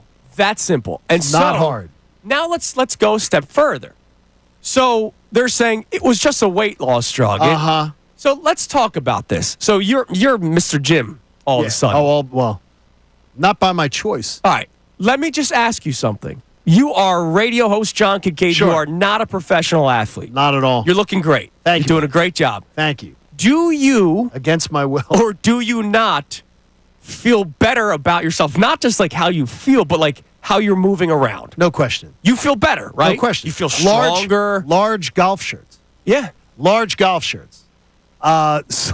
Slimmer sizes and everything. You feel stronger. I feel you're better. moving around, Yes. your head up, right? It's great. Chest is out a They little bit. feel better. I've told this story numerous times. I was an overweight child. I dealt with obesity issues when I was younger. You were chubby Tunis. I was chubby Tunis.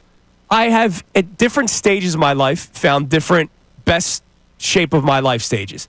senior year of high school, before my wedding, and I would say now, because mornings and my son going to daycare, I have time to exercise when I get home, right? I feel better now. I can do things more. I recover quickly just because of my weight loss. And it helps you. And I'm not taking anything. Right. I'm just exercising. He is taking something that helps him feel better, that helps him recover quicker. That alone is a performance enhancement. But the bottom line is, the reason that this falls into that, even though it is a weight loss, it accentuates other things that give him a competitive edge as a pitcher. Correct. Or as a player, as an athlete. You don't think that if he's That is not allowed. If he's in better shape, he's still throwing 100 at pitch 20, 21, 22? If you're out of shape, you get tired quicker. Bottom line. And so Jose Alvarado, for the people, it was just a weight loss drug. It was something that helped speed up his process to lose weight to help him perform better. I don't know why that's hard for people to grasp. Guy on my Twitter here, he goes, he did not have to take this testosterone booster performance enhancing drug. He said he saw this thing as he could have taken, put down the Forcum, the new drug that he saw advertised on TV last night. Put down the Forcum. He said it's available to everybody, and it's not on any banned substance list. You're allowed to take that one too. I get it. Put it down. Weight loss is a difficult It is. thing. It's hard. Believe me, it's hard. It's hard. It's not easy. This guy, and it's been not fun. This guy, I know he's a fan favorite. The moment with Prince. You're listening to 97.5 The Fanatic, WP, and WP and HD1 Burlington, Philadelphia. BZB Group Station, broadcasting live from the Comcast Business Studio, powering possibilities. The moment with Prince a couple weeks ago. It was awesome. Mother's Day, wearing the cap. Like, I love Jose Alvarado. He makes the jewelry. He makes the chicken out of the towels, right? He's like a locker room guy that everybody likes. Everybody on that team likes Jose Alvarado. This is not me attacking the person. No. None of that stuff. What he did to his teammates. But here's the deal. Bottom line is you had World Series or bust expectations, and your best player is now just done. He'll come back in August for a month and a half, and then he'll sit back down because he cannot play for the team because he is ineligible for the playoffs. And the deal is, whether he's a great guy or not, he did something that he was not supposed to do. So call him out for it. You don't have to be uncomfortable by that. When I was doing chemo, Taryn Hatcher made me her famous vegan brownies. Just very healthy vegan brownies. Jose could have been eating those babies instead of the ho-hos and the ring ding. Well, and that's the thing. These guys, again, have everything at their disposal. And millions. And millions. They have team doctors. They have physical therapists. They have trainers. They have dietitians. They have mental health, psychologists. I'm not even saying that for Jose Alvarado. I'm just saying these athletes have everything at their disposal. We have to scratch and claw our way sometimes to get to the end of the week to get our paycheck. These guys have everything. I said it to you as part of my recovery. I've got a lot of stuff through insurance. Yes. Have it at my resources. And I said to you, I wasn't going to waste it as long as it was offered to. By the way, through insurance after you reach your deductible. Yeah, after I reach my deductible. Like, that's the thing. Like, right, exactly. You still have to reach a payment. These guys got everything. They got everything covered. And they have a doctor that can say, portal or doctor, yes, you can take this. All you got to do is go to your phone. No, you can't take this. Last night, general manager says they take a picture of the label, send it in. They may get an immediate response saying, no, don't touch it. You can get told, yes, that is cleared. It is absolutely cleared. You're fine to take it.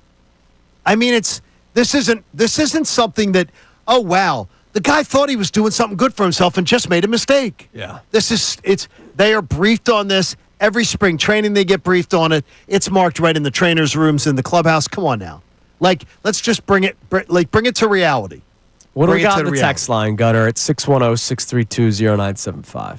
We got Mike and KOP checking in saying, I agree with John. Not wanting to take accountability for your actions is a major problem for me in all of sports. The team literally pays somebody to make sure that if a player wanted to take anything, they could check with them first and it would be fine. There's no excuses that can be made that I'm going to hear about Jose Alvarado. That's the thing. Like, this isn't you, for the people defending him, this isn't you walking through your Target. Correct. Or your local pharmacy and going, oh, this says that it's good for heart health. I'm just going to take it. Like, no, these guys literally have rules that they have to follow, first of all. Right. And second of all, they have people that they can talk to about whether or not they're allowed to take it.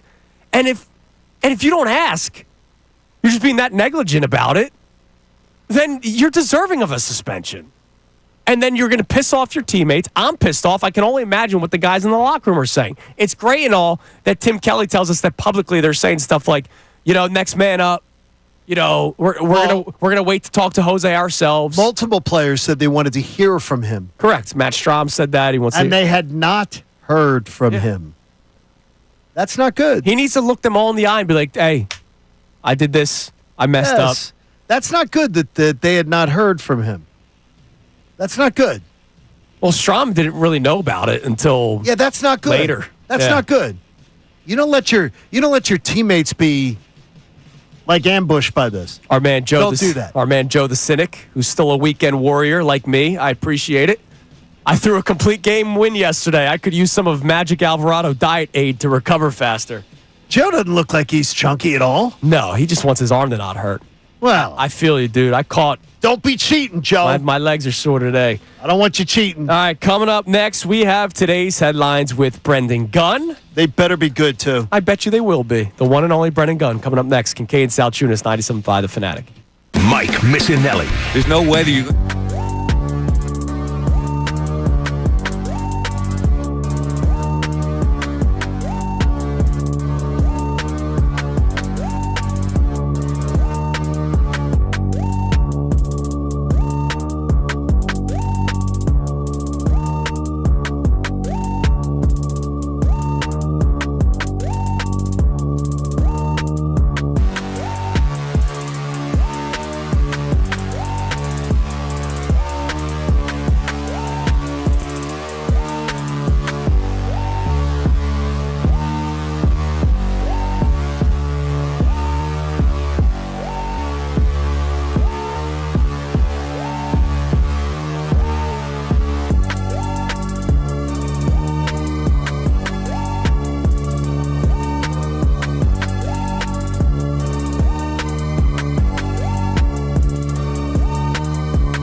11 here on Kincade Salciunas, 97.5, The Fanatic. Spirited show through the first 2+ hours. Majority of our texters have been in lockstep with us, disappointed, angry, pissed off toward Jose Alvarado, as you should be. Like, honestly, anybody that's trying to defend the guy or, like, feel bad for, he did it. Yeah, I don't understand the feeling bad for. Like, he did it.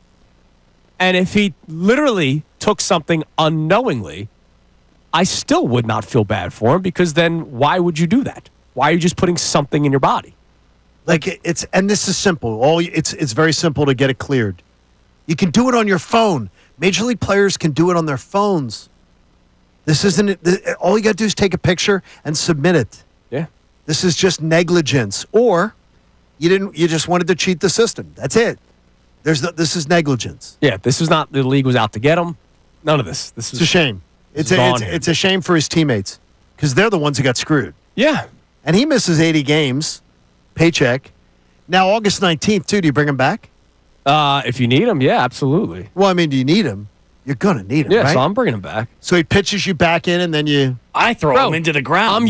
I'm using him like the running back on the last year of his deal. I would agree with you. That's what I'm doing. And look, if I'm Jose Alvarado, yes, sir, I'm taking the ball every other day, every day, 2 innings, whatever, and doing whatever I can to help my team, because I screwed them over for 80 days in the regular season, and I screwed them over for the playoffs, because if they need me, I'm unavailable. So I'm using him, and he better agree to it. All right, it's time now for today's headlines with Brendan Gunn. Today's headlines with the one and only Brendan Gunn. Brought to us by who? The one and only Lundy Law. For over 70 years, Lundy Law has been fighting for injured people. If you need them, remember the name Lundy Law, your injury lawyers. Visit LundyLaw.com. That's LundyLaw.com. Over the weekend, we had the Pittsburgh Pirates come to town, and we all enjoyed that sweep. Didn't enjoy what happened yesterday with Jose Alvarado.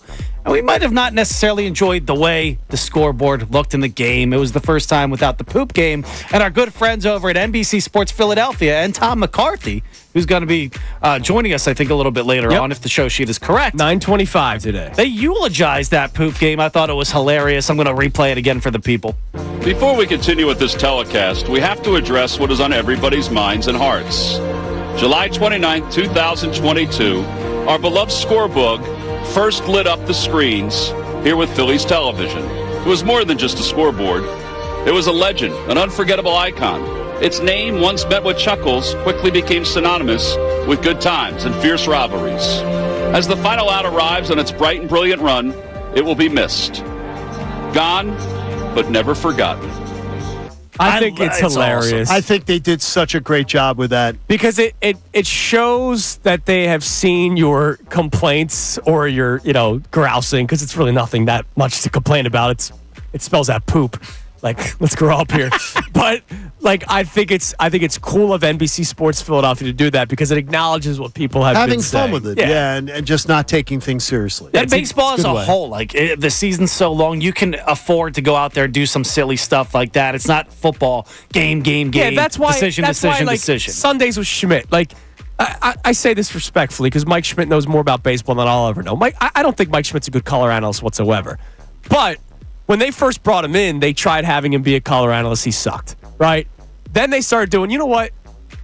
Let's produce this. Let's just have him tell stories. And John Kruk tells stories. And then that made Sundays with Schmidt a little bit better. You can do that in baseball because it's 162 games. You could do that in baseball because it's so many Sunday afternoon games where half the people have it on as background noises down the Jersey Shore. I saw Ben the other day in the press box, and I'm going to ask him next time I see him. I don't understand the Ben Davis sitting in the photographer's cage thing. Yeah, I think that's just when Taryn's out, right? Or not around? Yeah, I guess it's because Taryn had the weekend off or whatever, but I sort of don't get it. I sort of don't understand it. I'd rather have a 3-man booth. Yeah, I think it's just... I'd rather just have a 3-man booth at that point. I agree with you. I think it's their way of just trying to do stuff different. It's like when they do the outfield broadcast. See, I love that. It's fun. I think that's different. funny as It's hell. not monotonous all season long, 162 games. Exactly. I love trying stuff.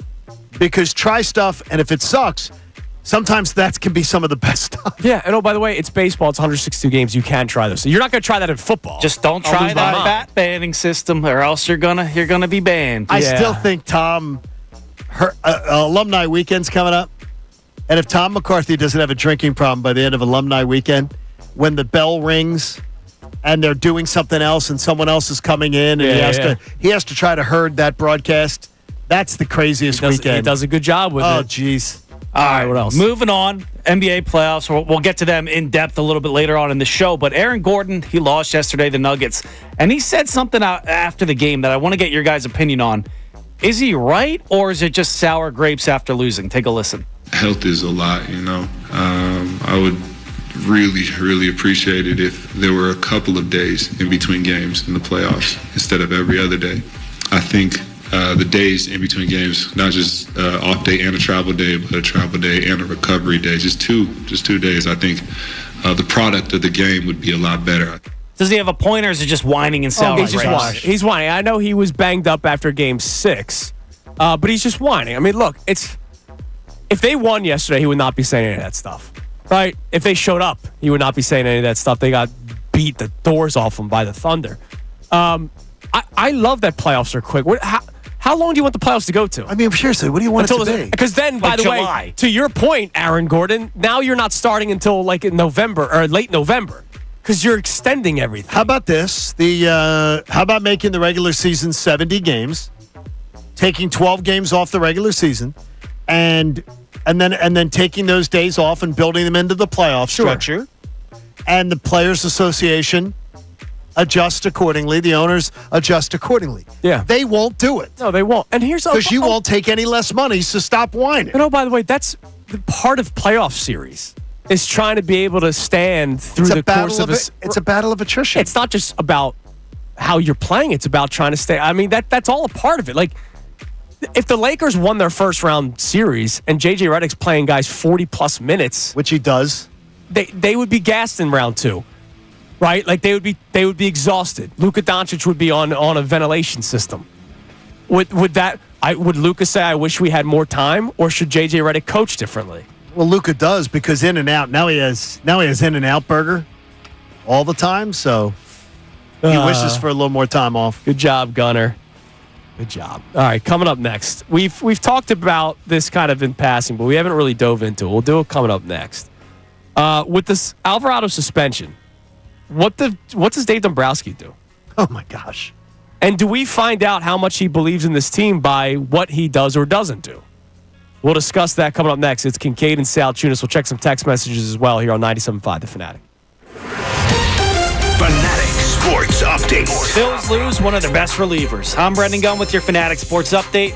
The Phillies completed the sweep over the weekend of the Pittsburgh Pirates. They won yesterday's game by a score of 1-0. Mick Abel got the win in his Major League debut yesterday, and he was pretty impressive. He went 6 innings, struck out 9 batters, did not walk a batter, and he did not allow a single run. He tied the Phillies' franchise record for the most strikeouts in an MLB debut. Brandon Marsh drove in the only run for the Phils yesterday, and it proved to be enough for the win. The Phils begin a 4-game series on the road tonight against the Colorado Rockies. Christopher Sanchez is on the mound tonight in Game 1. First pitch is at 8:40.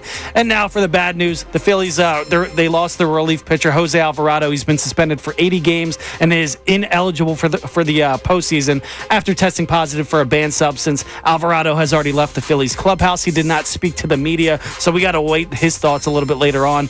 Tim Kelly, who covers the Phillies for On Patterson, joined the show earlier, and he broke down where the Phillies go from here. You can re-listen to that conversation again on 97.5thefanatic.com. The Eagles, they have a big week ahead of them as they await the fate of the tush push. The league is set to officially vote on it at the spring league meetings this week. Those meetings are set for tomorrow and Wednesday. We'll keep you up to date on any news on that front all week long here on The Fanatic. This update was brought to you by Bradford White Water Heaters. When you need a new water heater, choose one that is built to be the best. Choose Bradford White. I'm Brendan Gunn on the home of the NBA playoffs. 97.5 The Fanatic and 97.5thefanatic.com. Philadelphia Sports.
Championship Monday morning, presented to us by our friends at Pierce Phelps Bryant Heating and Air Conditioning Contractors. Visit nopaybryant.com. And I hope everybody has a safe drive to work today, Johnny.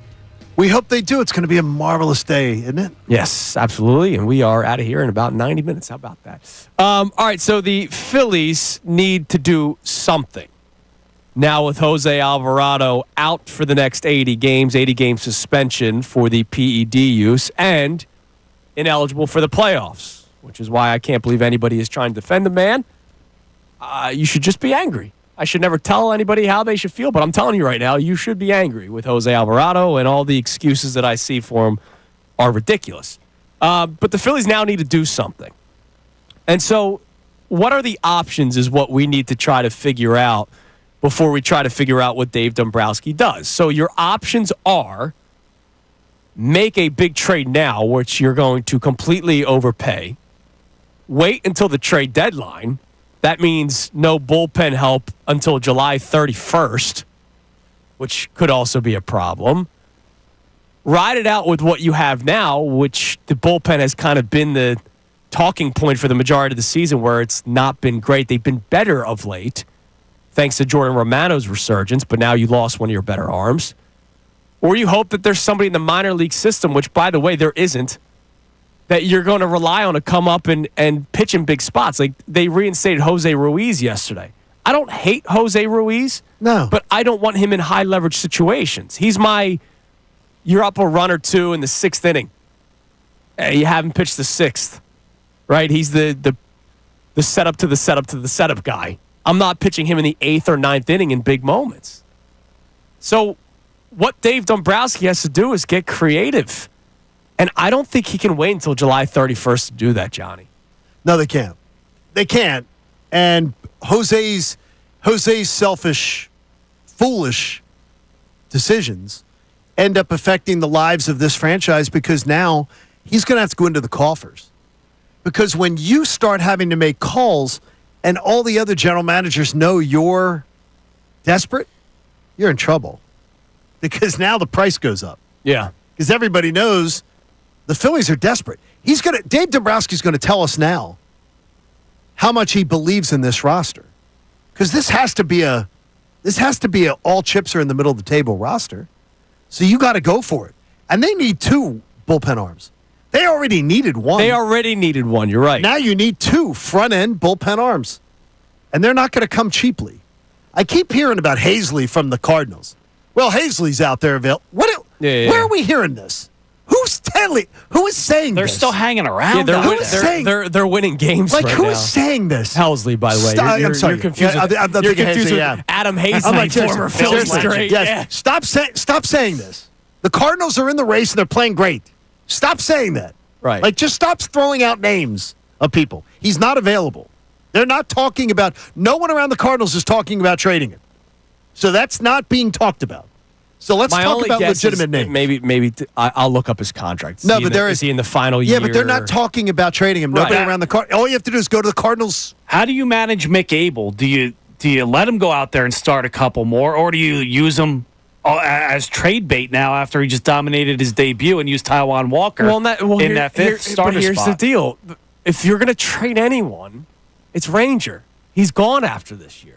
Like Mick Abel, if you found something, and I'm not going to look, great outing yesterday. I'm not about to start saying you found something, right? Like you pitched against the Pirates. The Pirates stink, but he pitched great yesterday. He's got explosive stuff. The fastball's legit. The curveball was tight yesterday. It looked really good. But if you're going to trade anybody, you have him under control for years. You'd figure Ranger, though, would have to go to a contender, right? Because they're going to want to sign the guy. It's not going to be like Pirates who don't want to pay anybody. They're not going to give up a prospect for half a year of Ranger for no you're reason. right. It depends where the team's at. If Ranger's on the move, it's got to be a team that needs a starter, which I heard Mikey Miss talk about this a few weeks ago, and he's not wrong. There's teams that need starters more so than bullpen help. It's nice to add to your bullpen, right? Like, every team that is a contender will add a bullpen arm at some point this season. Every single team. They do it, right? Even if it's just a guy that you want for your sixth inning. You're just adding somebody that's better than what you already have. But every team could use a starter. That's why they're always so expensive at the trade deadline. So if there's anybody that you would move, it would be Suarez if you're already willing to not bring him back next year. I don't know what to me is that I still want Ranger go in the bullpen. I would love to have him here. I still think it's the option. It's what's got to be done. And again, you're not letting they are not going to let the agent just dictate to them. He's not going to the bullpen. You are not putting him in the bullpen. Yeah, by the way, they're not doing that. They've taken care of plenty of Boris. They're not clients doing that. The extra 1 or 2 years he wants, and that can all be like the whole hand wash would be the hands would be washed of that situation if Boris was really mad at the Ranger thing. Yes. Yeah, they'll be. They're not. They'll fight. They're not worried about. They're not letting that. They're not letting that dictate. Yeah, we're willing to toss the season away. Come on. Do you know other Boris clients on this team? Alec Boehm, Bryson Stott. By the way, you should get a discount. Walker. They should get a discount. Yeah, I mean, Taijuan Walker's a guy they paid. Like, just saying. They've taken care of the Boris players. But I don't know. Like, if they made a trade now, it's going to cost them a lot. But you might have to do it. They can't wait till July 31st. As Tim Kelly said, like, maybe it's in June. Wait a few weeks. Here's what I'd suggest. Get the shopping list out the next 4 nights. Is there anyone that you potentially want from Colorado? Right. You're in town. You can talk. They're already out of it. You get somebody to talk to. Then this weekend, you absolutely can talk to the A's because they are a team that is a long-term plan. What's up, Mace? That is planning towards. They are planning towards Vegas. They're already saying they're planning towards having a product ready for Vegas. They're playing over their heads right now. They know they're not going to be a playoff team. So if you can make them, you can get them interested. Let's put it that way. Yeah. So there's all kinds of things. There's all kinds of things. You got that Jake Bird. Didn't he used to start? Jake Bird? Yeah. I think he might have been. He's only started 3 games in his Not career. Paul Bird. No, not Paul Bird. Yeah, you're not getting this Paul is Bird. spelled Bird the real way. Jake Bird, he's got a 1.98 ERA in 18 outings this year. I remember them talking about this on the broadcast a while ago. Tyler Kinley pitches for the Rockies. All right? This is where baseball confuses. I get it. You're a bad baseball. The Rockies suck, right? And good for this guy. He's living out his dream. Tyler Kinley has made the most appearances for the Rockies this year. He's pitched in 20 games. Guess what his ERA is? Just take a stab at it. 5. Go ahead, John. Take a guess. 7. 7.11. Oh my gosh! Hey, Price is right. I'm winning. All right, 7.11. Most outings pitched for the Rockies at 20. Last year, he led the team in outings. 67 games this guy appeared in. 67. That's a third of the season almost, right? It's terrible. His ERA was 6.19. Wow. So it's not like he was so good last year that you're hoping he finds something this year. The year before that, he had an ERA of 6.06. Shouldn't even be in the league. This guy's been on a team for 3 years now. Well, he's been with the team since 2020, posting ERAs of 5.32, 4.73. Then in 2022, he had a .75 ERA. What? That's where baseball is so in 25 outings. That's why baseball is so 25 weird. outings? Yeah. Wow. .75 ERA. Wow, that's crazy. And you live off that season for. No, but that's somebody crazy. tries to recapture that magic for 4 more years. It's unbelievable how the sport of baseball can work. Now wait a minute. You know what's funny is though I would take a shot at him as part of a throw-in. You take a what? A shot at him as part of a throw-in. No, I wouldn't. Put him as a throw-in arm. No, I would. Get him out of that park. He's trash. Get him out of that park. Dude, see what he can do. He's trash juice in Colorado and in other stadiums as well. Oh my gosh. Dave Dombrowski's time to get creative, Dave. man. All right, coming up next. I need to see Abel though pitch 3 times more before I'm ready to say anything about him as a start. Absolutely, because he pitched against a quad. He could have had that start in Lehigh yesterday. Well, here's the deal. His next start will be against a quad A team too. Well, that's fine. Right. I need to see it, but give me some more. He's going to end up pitching against the A's. He's pitching against the A's in Sacramento in a high school ballpark. Yeah. And then it'll be against the Brewers, which will be more of a major league type team. They're still not good, though. He's getting a good, easy start into Major League Baseball. I told you last week, they're not playing a team with a winning record as of whatever day it was where we did this. It's crazy. Or a record better than the Phillies until the Mets series on June the 20th. Unbelievable. All right, coming up next, Well, we're going to go into some football here for a segment, Johnny, because I saw another headline that made my old school Eagles fan DNA smile. Most of you will love this, and it also shows you that buying too much into one way of doing things could hurt you. It's Kincade and Salciunas, 97.5 The Fanatic. Connor Thomas. If you're an opposing team,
here on Kincade Salciunas, 97.5 The Fanatic.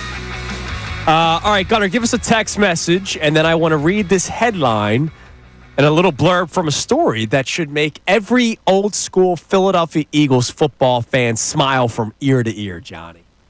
What do we got on the text line? That's first? awesome. We got Mike in Phoenixville checking in, saying the lack of urgency in this front office and the coaching staff is really concerning. Dombrowski and Topper need to get their pulses checked. Maybe now Dombrowski will actually have to do something, but it's another hole on this team, and how many more can they afford in the bullpen? Yeah, wait, hold on a second. Lack of urgency from Dombrowski. What, did you want him to make a trade yesterday? Like, he got suspended yesterday. What about last offseason? No, I agree. I'm just saying, he had no urgency last offseason to make the team any better. Well, unless Romano is who they thought he would be. Who knows? Yeah, but they still needed more. You let 2 guys go. You brought 1 guy in. Yeah.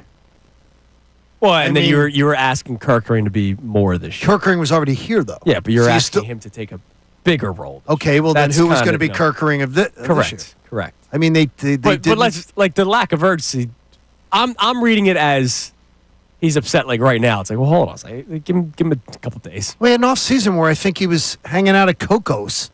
I would do that. I know we would. But, I mean, seriously. We'll be doing that in 4 months, Johnny. Like, what did they do? What did they do during the off-season? First crush is on me, Johnny. What was the plan? Great question. That's what I'm trying to figure out. Hoping that you can get somebody at the deadline is probably what their plan was, and that never works. All right, this is an article from Bucky Brooks. We read his stuff from time to time on the show. On Fox Sports, return of the back. Why the demise of the running back was greatly exaggerated. And he's talking about the league itself thinking that they needed to go away from it. Okay. And just one of the blurbs I wanted to read for you. Looking ahead to the 2025 offseason, the return of the running back could be in full effect with a draft class loaded with premier talent, including Boise State's Ashton Jeanty. The Heisman Trophy finalist is a do-it-all playmaker with the speed, quickness, and burst to take it to the distance as a runner or receiver. As an undisputable first-round prospect with top 10 talent, Jeanty could be the next star running back to take the league by storm. With a slate of playoff games on the horizon featuring the likes of talented playmakers such as Saquon Barkley, Derrick Henry, Josh Jacobs, Jahmyr Gibbs in the backfield, the return of the running back is here to stay. So I'm curious. The league went way too far away from the running back. Big time. And I get it. There were some teams that thrived off of it, like the Chiefs finding Isaiah Pacheco in the 7th round, and then that being such a cheap, inexpensive piece to their offense, because he was a legitimate piece. Like, he was good for them a couple of years ago, and he was going to be good for them last year if he doesn't break his leg. Like, I get it. There are some teams with Patrick Mahomes, Tom Brady with James White and all those guys. How many running backs did he have? They could get away with it. Okay. But there's some teams, and this is not me diminishing Jalen Hurts at all. Jalen Hurts having a legit running back, even though I like DeAndre Swift, you saw the difference between DeAndre Swift and Saquon Barkley. The top teams in the NFL last year all had top running backs. And they all acquired them last offseason, which was amazing. So they did the opposite of like a Dave Dombrowski. They actually went out and improved their team. Right. So do you believe the running back will start to become a focal point of an offense again? Yeah, because it's cyclical. Yeah. It's sports. They say copycat. One people say copycat. It's a cyclical thing. Sure, it will. So I'll ask you this. If there's the return of the running back, will there be another return of the back? Will linebackers start becoming more of an important piece to a defense? Has Howie shown you that? Howie has. And Howie's usually the guy that gets ahead of these things. That's what I'm saying. I'm going to take an indication that Howie is usually ahead of the curve. Yeah. And or he sets the curve. So this could be. I'll try to find it. I don't know how it ended up playing out, but remember last year, like the run-on games where they were all unders, because teams were running the ball more. Because the reason why the over-unders started becoming in the 50s was because teams just passed. They just threw, and people thought that was the only way of winning. The only way. We had this debate with Connor, and you were more so on his side than I was. You need to throw in order to win. Now, look, we did see them throw in the Super Bowl and the NFC Championship game. Why? Because they had to. Well, they didn't have to against the Commanders. They had to win the Super Bowl. They beat the crap out of the Commanders. Yes. But yeah, the Super Bowl, again, I remember, who was it? Alex Smith. I hated him for it. I think it's good enough to run the ball to get to the Super Bowl, but not good enough to win. Remember he said that? He did. And that was one of the dumbest things I've ever heard in my life. Like, you mean to tell me you are good enough to get to the Super Bowl by doing something, but you're not good enough to win it? Was Alex Smith proven right? I wouldn't say he was proven right. I think he sort of was. I don't think you can say he was at all because they completely sold out to stop the run, which got you there in the first place. Can you think he was sort of proven right? No, if they didn't sell out to stop the run, then Saquon would have. But he said that the Eagles would not win because they couldn't throw the ball. They never showed they couldn't throw the ball. That's a little different. Is that you've got to? No, he didn't say they couldn't win. You have to. That's what he insinuated, though. That's how it came off. No, you have to. No, he said you have to throw the ball to win. You have to throw the ball to win the Super Bowl. And by saying that, he kind of hinted at he didn't believe in Jalen Hurts. Well, now you're taking it a whole nother level. We talked about it. He did have that sense to him. But you're taking another level. We'll try to find it. The idea is that you had to run because they literally sold out. Saquon was a non-factor in the Super Bowl. He was a non-factor. Well, his non-factor was still a factor. Well, no, he ended up freeing it up, so that's why the passing for Jalen Hurts. You've got to be able. So you had to be able to pass. Yeah, in that game, in which they did, Correct. and they won. But I'm just saying, like, all season long, nobody stopped Saquon Barkley, and they were acting like... you weren't going to run it against... And we said it leading up to the game that week. You're not going to beat the Chiefs in a Super Bowl. Yeah, because... Just lining up and doing their front's good. Doing what you did to the Commodes, you were not going to do to the Chiefs. Correct. And we all kind of expected So maybe I think that's what he was saying, that you got to be able to throw the ball to beat the Chiefs. And you know what they showed? He was saying in, like, the first round of the playoffs. They showed it to you is that you did it. They found a way to do it. And, boy, did they do it. I still think Alex Smith is wrong. I hope that they do it more. A lot more of it, by the way. Okay. This year. I hope they throw it. I hope they throw it a lot more this year. They have to. And that's why when we had our conversation a few weeks ago about who the most important Eagle will be in like this year, I said Hurts because he's going to have to throw the ball. Not me saying that he can't do it. He just will have to. I got to tell you, too, is I'm fascinated. I'll be so fascinated to see Kevin Patullo. And I'll be holding my breath, waiting to see what he brings to the table. We have the audio of Alex Smith?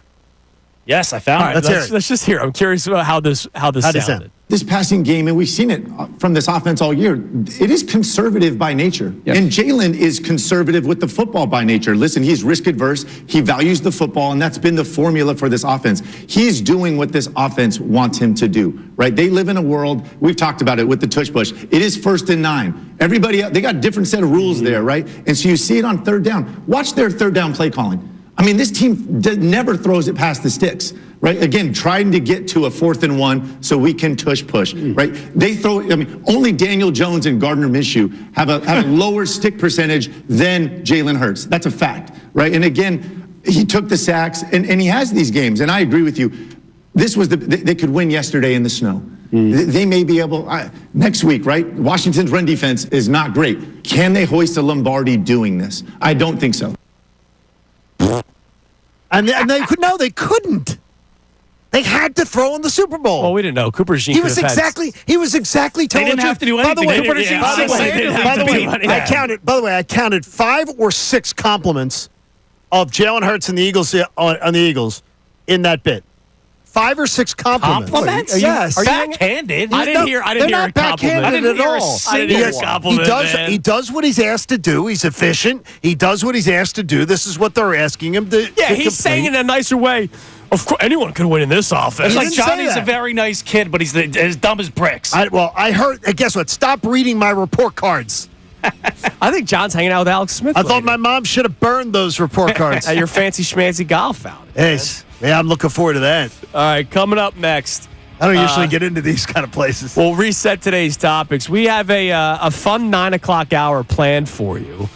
John's just going to probably make fun of me. Why? You'll see.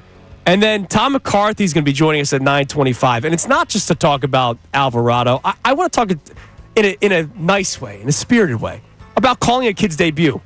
Oh, that's nice. Because Mick Abel made his debut yesterday, and unfortunately that's not been the big story today because he was tremendous. And I'm curious to get from a broadcaster standpoint what it's like to call that game. It's Kincade Salciunas, 97.5 The Fanatic.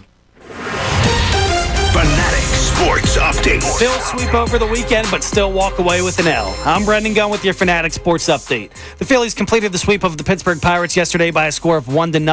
Mick Abel got the win in his major league debut, and he was impressive. He went 6 innings. He struck out 9 batters, did not walk anybody, and did not allow a single run. He tied the Phillies franchise record for the most strikeouts in an MLB debut. Brandon Marsh drove in the only run for the Phillies yesterday, and it proved to be enough for a win. The Phillies begin a 4-game road trip tonight, or a 4-game series, against the Colorado Rockies.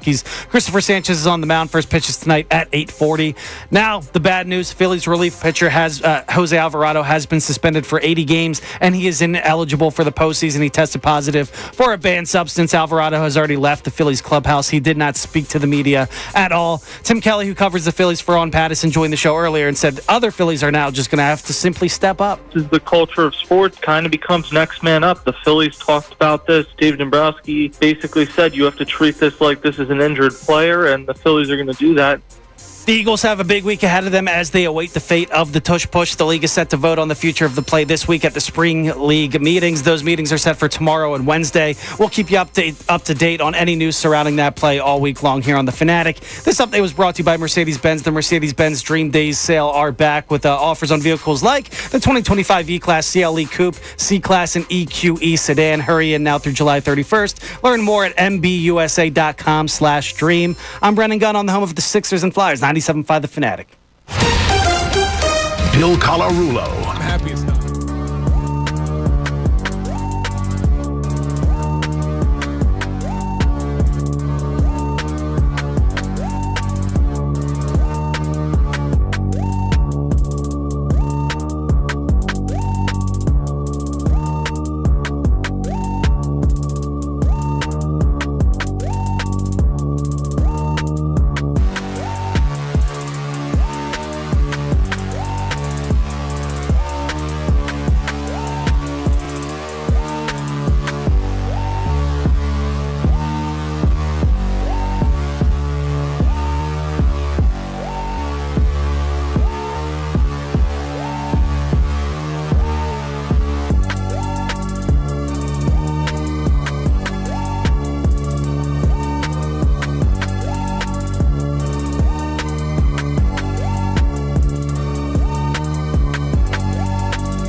Kincade Salciunas, 97.5 The Fanatic.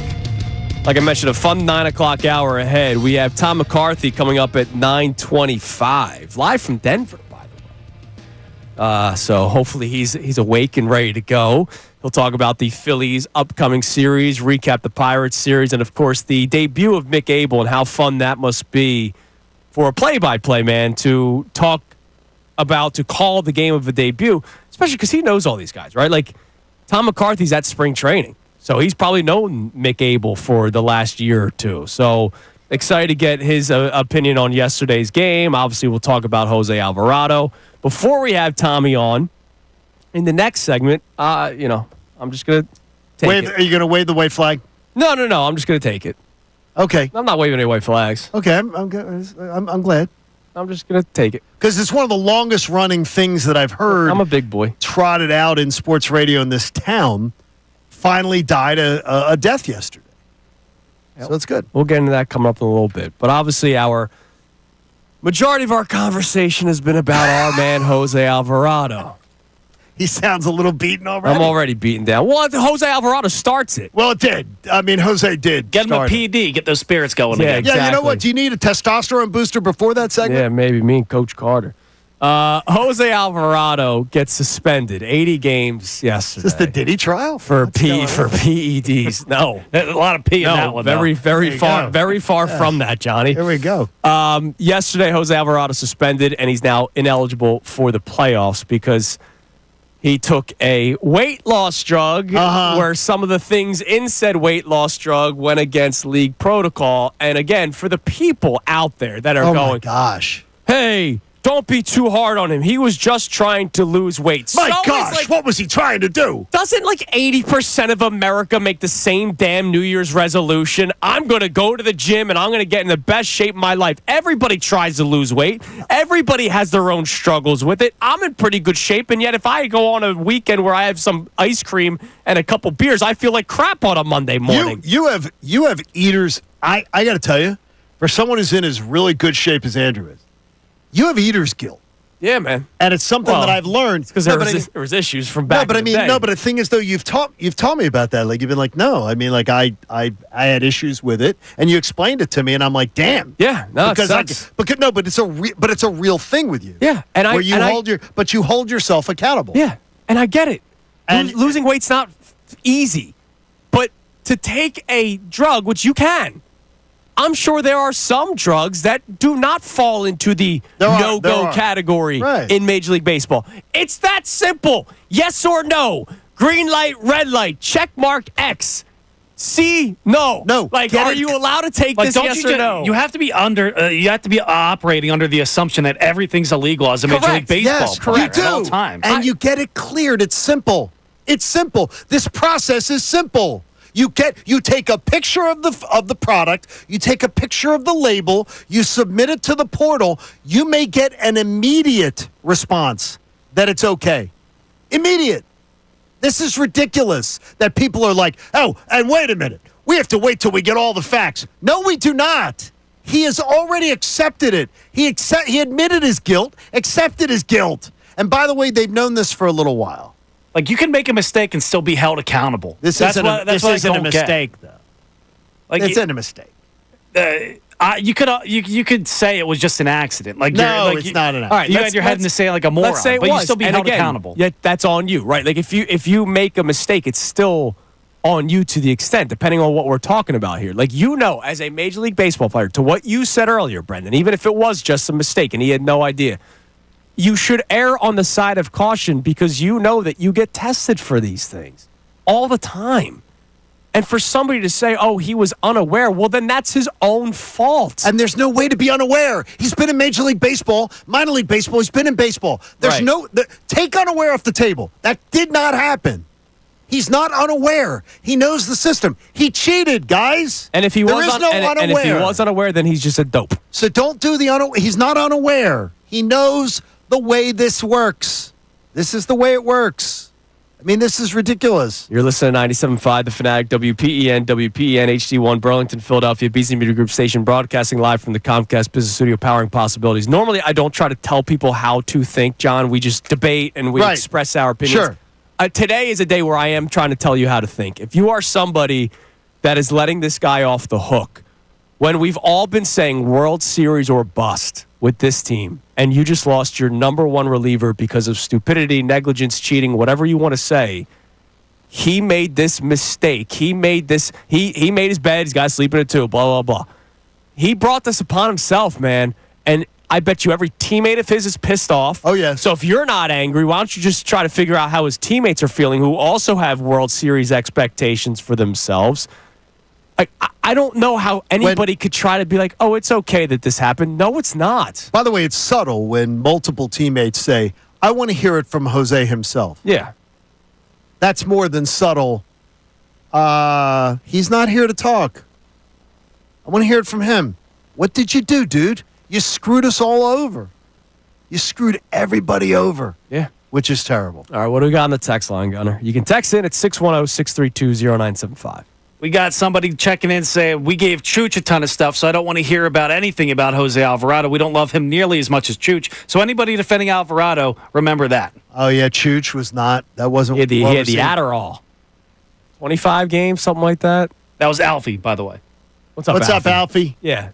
Yeah, I mean, look, if you get suspended for taking something that you're not supposed to take, hold them to it. Like, come on now. That can't be that hard for anybody, whether it's a fan favorite or not. Like, and again, I said this earlier. If it happened to Nick Castellanos, there would be people that would be furious today because they don't like Nick Castellanos. But because it's Jose Alvarado, and he seems to be a great guy. And he is, and he's which, by the way, so is Castellanos, but whatever. He's always accessible too. Yeah. This is just a shame. Yeah, it's a shame. It's a shame. It's a shame what he did, and it's not. It didn't catch him by surprise. It didn't. This isn't just. Oh gosh, it's a mistake. Yeah, you were saying earlier, in case people didn't know, you said they had known about it. I think and they've known about it. He then took 2 more tests that were both negative. That came back negative, right? Because it's from before. You know, it's what it is. It is what it is. Rules are rules. I know. I know. People don't care about rules sometimes. Rules are rules. Yep. All right? You can't take it. He took it. He's suspended, and I'd be pissed off if I was his teammate. Mm-hmm. I'm pissed off as a fan. What else we got on the text line? All right. We got somebody checking in saying Matt Strahm has to be the guy that you toss out there in the high-leverage situations now. He may not have the overpowering stuff like Alvarado, but Strahm's the only guy I trust from the left-hand side in those spots. Well, it's best you got. Yeah, it's the best. You're not trusting Tanner Banks. I mean, the guy can barely break a pane of glass right now. He's throwing like 90, 91. Yeah. So that's not cutting it in October. I mean, it may when he's on with being able to throw it where he wants it. But when he doesn't throw it where he wants it, which is way too often, there's a problem. Yeah. I mean, look, they need to acquire someone. Yep. The question is, how long are you willing to wait? Because obviously, if they called the A's right now, they'd have to trade the whole farm system. I say that tongue in cheek, but like in the middle of May, when this happens, every GM knows that if Dave Dombrowski called, Dave Dombrowski is a desperate man calling, right? He's doing the 2 a.m. booty call. He is desperate, and so they're going to ask for a lot. Now they will still be desperate come July, but at that point there are going to be teams that are looking to move off from players and just get anything for prospects, because they know that they're not going to retain the player after the following season or something because of free agency. So there are going to be teams that are willing to move on from players. But if you're making phone calls now in May, you're going to have to pay a little bit more. It's going to be like, who was that guy they just picked up? Daniel Robert? He was terrible. Yeah. That was they traded like nothing for him. Right. That's a flyer. You take a flyer. Yeah. That's fine. And that's fine. That's fine. You go and you do whatever you got to do. Take a flyer and you try to do that. But here's the deal. You're not taking a flyer on somebody to replace Jose Alvarado. You take a flyer on a guy because you're adding an arm. You're like, all right, we're desperate. We have some injuries. Bullpen's not been facing all that well, so let's just grab somebody. Jose Alvarado's not let's take a flyer on someone. Nope. It's not good. This is not good. No, it's not. And yet there's people that are defending it because he's a fan favorite. Because he's a fan favorite. And I don't understand. Hold players, whether it's your favorite or your least favorite, to a standard. Yep. All right. It's not fun. They get paid so much money to just do their job. and they have all the access in the world. That's what I keep on getting back All to. they had to do, this is not a mistake. It's not a mistake. And that's not, again, it's not a mistake. They have it's simple. Yeah. And they all it's know. disappointing. They know the process. It's disappointing. Like, as a fan, you should be angry today. As a fan, you should have been angry yesterday. And again, it's unfortunate. It takes away from the debut of Mick Abel, which was great. And we'll talk to Tom McCarthy about that coming up at 9:25. But next, the Thunder made it out of the second round, and I have to hear all about it. It's all done. All your minions. I've had to hear about it forever. All your minions on Twitter yesterday. I've had to hear about it forever. So now we get to hear about this. All your minions that are rewriting history. The death of one of the weakest talking points ever. We get to talk about it. Even though they did the exact same thing. We get to talk about it now. Just worked better. Yeah. See, finally. See, there's people throughout this process that I hate. Mm-hmm. And he's one of them. There Not you go. Zaire. It's not his fault. He has a peanut allergy. Sucks. I am who I am. It is what it I is. hate that, man. I hate Markelle Fultz's fake injury. I could do this all day. I hate weak-ass excuses. This was James Butler. I wasn't even a big Sam Hinkie fan. Good. Because at least we can bond over that. There are others that are. It's Kincade and Salciunas here on 97.5 The Fanatic. Philadelphia Union Soccer.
bag. You can get yours today at Home Depot and Lowe's. You need details? Go to Bagster.com. It is 9:12 here on Kincade and Salciunas, 97.5 The Fanatic. John Kincade has like 12 emails. No, I have like 3. Email addresses. I got like 6. No, I have one email account that I use just for subscribing to like if I subscribe to like a business. Yeah. Do you have a spreadsheet of what you use each email for? No, I have a personal email, I have a business email, and then I have one that I use if I have a subscription like ESPN.com or something like, or a business, and that I use a Yahoo on that one. Right. And I use a Yahoo on that one. All right, real quick before we get to this process thing. Make sure you leave this plenty of time. No, please. I'm going to try to delay it as long as I can. Yeah, you want to do that. I'm on our YouTube chat. Shout out YouTube. We always appreciate everybody that's watching on YouTube. Like, subscribe, you name it. Thank you. I saw a comment from Raw. Raw checks it and says, as a fan, I don't care all that much in terms of Alvarado. I will care in autumn. MLB is background noise for 130 to 145 games. So, look, that's your prerogative. If you're not a big baseball fan, that's fine. Well, then he's not a big fan. He's a fan, but he's not a big fan. But my response to Raw, right, is if you will care in autumn, well, you don't have Jose Alvarado for autumn. He is ineligible for the playoffs now. Correct. So to say that you don't care about this right now, just know that you will care about it because he will not be on the roster. Correct. He's not going to be on the postseason roster. He is now ineligible for the playoffs. That's part of the suspension. It's not just he's out 80 games. He's out 80 games and is ineligible for the playoffs. And you're not if you're just saying baseball's background noise, you're not really a fan. You're a casual. Which is fine. Is fine. That's fine. Totally fine. But you're casual about it. That's fine, though, because most fans are like that, unfortunately. They toss on the game like dinner. They're not watching it like... No. They don't watch it where they're like dying on every pitch. Yeah. But the thing is, though, if you're not watching with any kind of passion for it, you don't care that much. You don't watch... There are very few... I will always say there's very few Eagles casuals. Right. He's going to be out.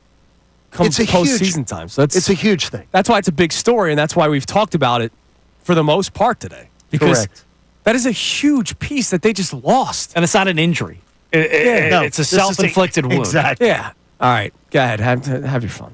No. Go ahead. Look, have your fun. The Oklahoma City Thunder went to are in the conference championship series. Yeah, they did. It took them 7 games. Well, here we go. And one of the weakest ass talking points that I've had to be subjected to forever by the process truthers are, Oklahoma City, call me when they do something. Yeah. Call me when they do something. Well, ring a ding ding. Well, they did some. Yeah, they did. And they did the exact same thing as the Sixers. And they have the brightest No, they did. They did something that the Sixers haven't done. They've won about it the same and way. They have the brightest future in the NBA. Yeah. They have the so you're pro tanking. No, I'm not pro-tanking. What I'm saying to you is they don't have to. What I'm saying to you is it's one of the lame excuses is, as you've seen by the Denver Nuggets, the Toronto Raptors, the Milwaukee Brewers, the Milwaukee Bucks, we've seen, whether it's them, whether it's for the second consecutive year, the Indiana Pacers getting to conference finals, the Atlanta Hawks getting there twice in a decade. You don't have to be a loser franchise for going lose 5 years in a row. Do a process to try to win in the NBA. You can be a good team. You can be a mediocre team. You can lose and get 25 wins, 30 wins, and draft well. There's many ways to win a championship. Yeah, but how did the Thunder get into the conference finals and get you to this point? Because the Thunder is just one of the examples. This is just one of the legs of the stool of all the process people going, well, you see, the Thunder, what have they ever done? Okay. Well, now the Thunder have done. So now turn off the lights. And the Thunder did it via the tank. They make the trade for Shai Gilgeous-Alexander. They acquired Al Horford from here as a salary dump. They lost on purpose for 2 years. They got Chet Holmgren in the draft. He was hurt. So they then got another top pick. They did it. What they did is they did it right. And they did it. But what I did is they did it the way the Sixers did it. What I did is the exact same way. No, they didn't. They did it right. They did it right. It worked out for them. No, but they did it right. They did it right. It worked. They did it right. Yeah, so tanking worked. That's what you're saying. No, they did it right. That's exactly what he's saying. But more importantly is I gave you a laundry list of teams that have already won an NBA title in the amount of but times. we're talking about the Thunder here. No.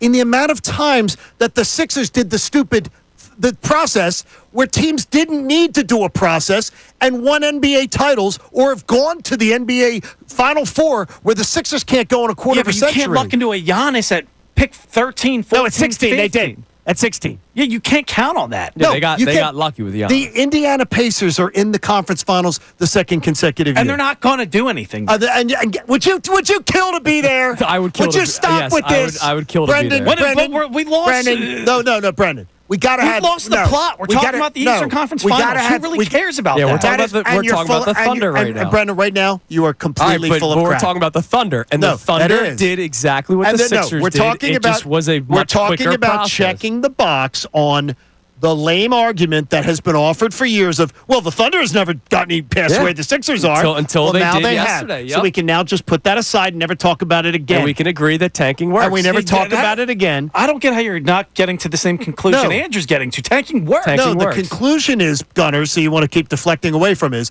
you don't have to tank to be good. Correct. You don't have to. You don't have to tank to get out of the second round of the playoffs. No, but if you want to be the best team in the NBA, you tank. You don't have That's to, the argument. No, you don't. Because they're the one No, you seed and they're don't. in the Western They're the Conference best team in the Finals. NBA. Because you could have a parade. They haven't had a parade yet. But you know what we've seen? Parades in Toronto, parades in Milwaukee, parades in Denver, Well, and they didn't have to Okay, tank. hold on. They didn't have to tank. There's a lot of luck in those The situations. Toronto thing. Oh, it's all luck. Hold Okay. on. The Toronto thing. Let's not act like they didn't sell out to get Kawhi. They didn't. And that was they a didn't major They didn't do a risk. process. Look, they sold out for a one. They But sold they out. did. If the Raptors didn't win the championship that year, It could have been a disaster for them. Could have been. right? So let's. And they were, you know, by the way, they won 56 the next year. yes, they did. That It's was not like that they was were one- terrible, and that's so I why mean- we thought Nick Nurse was No, but I'm some saying is, genius. you don't have to do what the Sixers did. It was just been proven over and over again, a million times now. But it's also been proven that it does work, considering the Thunder have made it to the Western no, Conference all Finals. it's been proven is it gets you out of the second round, which is something the Sixers haven't done in a quarter of a century. Okay. Yeah, Worked at least for- we don't do it. And guess what? Worked for the I don't Thunder. have to bring it up again because I thought it was the lamest, stupidest argument ever. But it never has to be brought up again. You won't Well, hear it from me. Worked for the Thunder. You won't have to hear it from me. Tanking get out works. of the second round. Be like the Hawks and the Pacers. I don't think anybody wants to be like the Hawks. but Exactly. I get what you're saying. I'd kill to see my team in the. I'd kill to see my team playing a conference finals. Trust me, John. It'd be nice. I feel that way too. Terrible. All right, coming up next, what was it like calling the debut of Mick Abel? Tom McCarthy live from Denver. As the Denver. Phils begin a series of the Rockies. Coming to our next, it's Kincade Salciunas, 97.5, The Fanatic. Fanatic Sports Update. Phil sweep, but at what cost? I'm Brendan Gunn with your Fanatic Sports Update. The Phillies completed the sweep yesterday of the Pittsburgh Pirates by a score of 1-0. Mick Abel got his start in a Major League debut, and he looked impressive. Went 6 innings, struck out 9 batters, did not walk anybody, and did not allow a single run. He tied the Phillies franchise record for the most strikeouts in an MLB debut. Phils win that. They're on the road again, starting tonight, 4-game series out in Colorado against the Rockies. Tom McCarthy's going to join the show next. As for the bad news surrounding the Phillies, they lost Jose Alvarado. He's been suspended 80 games and is ineligible for the postseason after testing positive for a banned substance. Alvarado has already left the Phillies clubhouse. Tim Kelly, who covers the Phillies for On Patterson, joined the show earlier and said other Phillies are now just going to have to simply step up. This is the culture of sports, kind of becomes next man up. The Phillies talked about this. Dave Dombrowski basically said you have to treat this like this is an injured player, and the Phillies are going to do that. The fate of the tush push is going to be revealed this week. The NFL spring meetings are taking place tomorrow and Wednesday, where the owners are officially going to vote on the future of that play. As soon as we know more, we'll let you know right here on The Fanatic. This update was brought to you by Moyer Indoor and Outdoor Services. Follow Andrew Salciunas' lead and get a jump on a lush green lawn this spring right now. Go to emoyer.com for free estimates. I'm Brendan Gunn on the home of the NBA playoffs, 97.5 The Fanatic and 97.5thefanatic.com. Ricky Batalico. I can no longer get on Trey Turner. Now,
Weekdays here on Kincade Salciunas, 97.5 The Fanatic on this Monday morning. Championship Mondays on The Fanatic. Presented to us by our friends at Pierce Phelps Bryant Heating and Air Conditioning Contractors. Visit nopaybryant.com. Phil is about to begin a 4-game series in Colorado, taking on the Rockies, who are 8-38 on the season. That is just terrible. They are still in playoff contention, but I don't know for how much longer. So to talk about the Phillies, their upcoming series, but of course yesterday's special day, let's go to the Comcast Business Hotline, where every day in business is a big day. Let Comcast Business help you move forward with what's next. You hear him do the play-by-play just wonderfully on NBC Sports Philadelphia. The great Tom McCarthy joins us. Tom, good morning. Thanks for coming on a little bit earlier today, as you're 2 hours behind us. Yeah, thanks, guys. Nice afternoon or nice morning here in Denver, so it's cool. Well, that's beautiful. The mornings are running into the afternoons. Everything. Yeah, everything. It's afternoon, it's evening, it's early. Tom, so I was curious. I want to hear from you. Obviously, the story itself is Mick Abel, but I want to ask you how special it is to call the debut outing for a starting pitcher, a former first-round pick that I think a lot of people wrote off at one point, and then you saw him yesterday, and then he ends up out-dueling Paul Skeens. What was that like, calling a debut like that for Mick Abel? It's what makes baseball so great, honestly, guys, and the ability to do games every single day. Because, we always talk about this, and sometimes it's lip service, but you never know what you're going to get when you get to the ballpark. So I was anticipating the normal jitters that a player making their major league debut has, particularly on the mound. I haven't been able to. I think Ben Lively was the last guy who pitched really well in his major league debut, although I guess Jared Eichhoff did also. But, you never know what to expect because the nerves and everything, and the fact that he was matching up against Paul, who is just an unbelievable talent. But I was excited about it just because of all the scouting reports that we had heard about him, saying how much he had changed, how much he was starting to sort of reach the depths of what people anticipated. So I was excited about that. The idea is, though, Tom, is that following that up now, he's got to go out there and then follow that up and follow that up. When you've seen guys come out of the gate strong, and you've probably seen some guys come out of the gate struggling, what has usually been the trajectory? And how do guys find a way to stabilize to figure out what they really are going to have as their path? I think the biggest thing for him, and the comments that some of the Pirates players were saying, was about the depth of his curveball. I'm hopeful, John, that he is the guy that they drafted with the 15th pick overall, because I know that when he was coming through the system, the anticipation was that he was a top-of-the-line piece to a rotation. Now, obviously, he did not look that way in his previous years, but we all know that people sort of mature from a athletic standpoint on different levels. He's only 23, so maybe we have to be a little more patient with some guys. And my expectation is that he may be able to funnel some of this same success the next time he comes up, whenever that is, and I don't think it's going to be too long from now.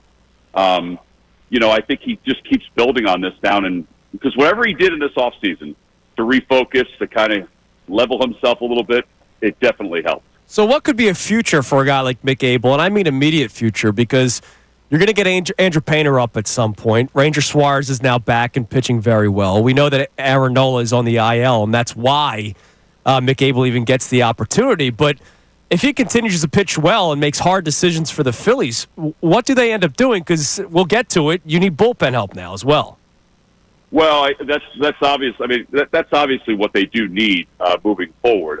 I don't know. I think they have a little latitude where they can allow him to continue to develop in AAA and make sure that what we're seeing this first 2 months of the season is actually what the team will get moving forward.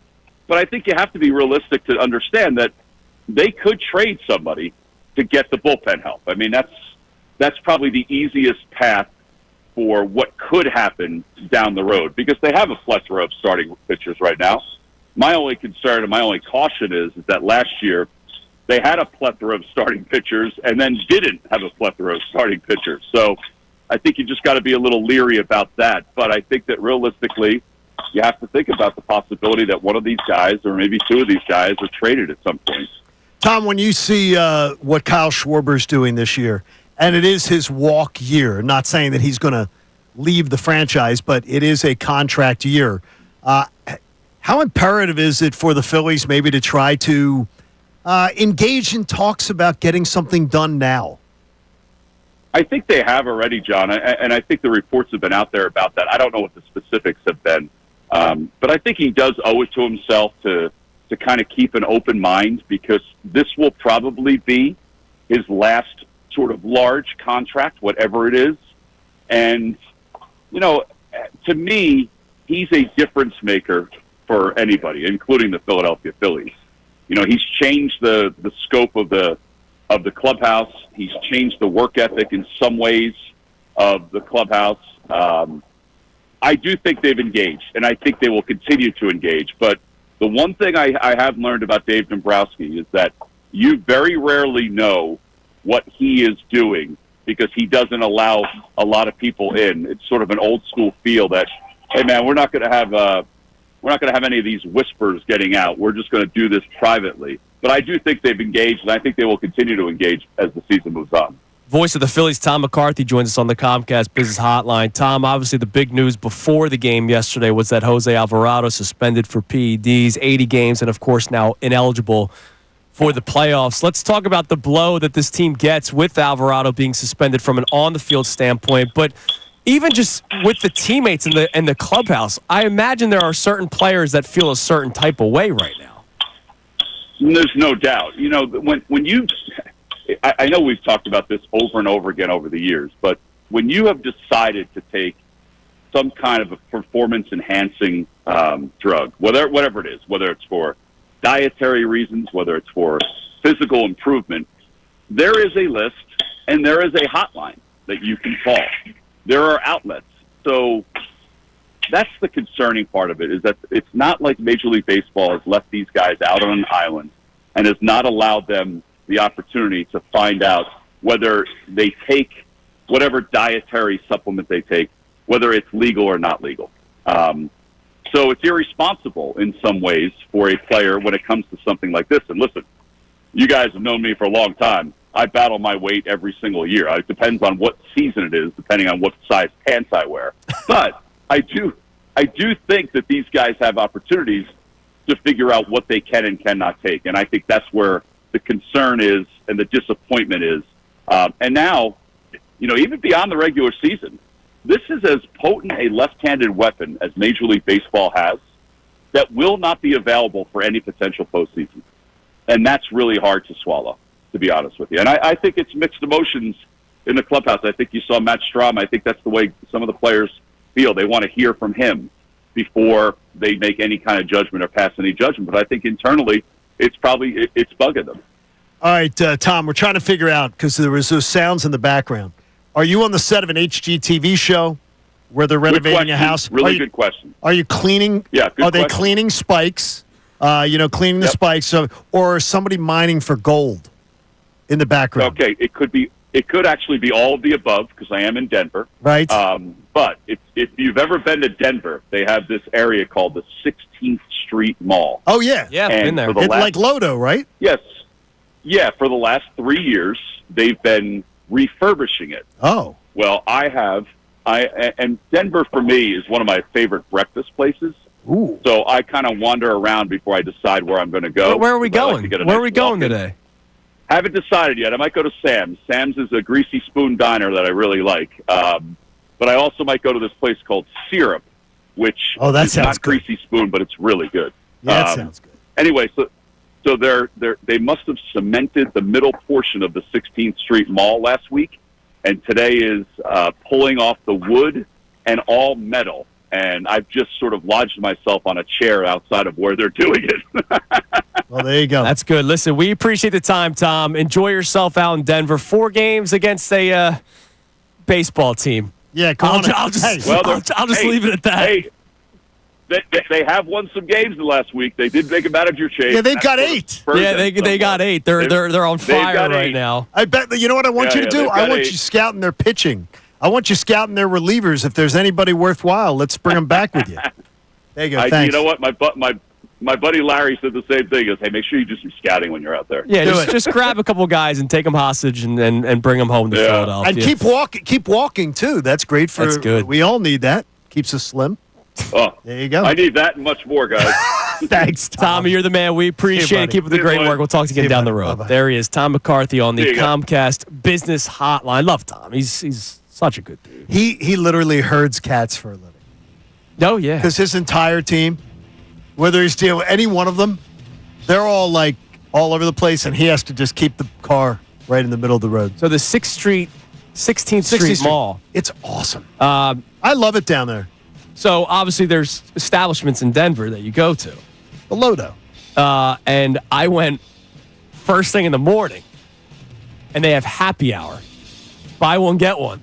Oh, I didn't know that. In the morning.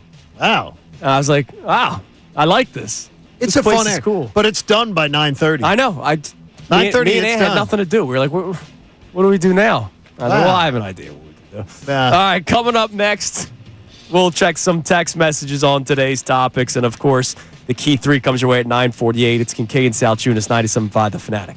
We want to hear from you. So text us.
John Kincaid's second dose of eye drops for him during the commercial break.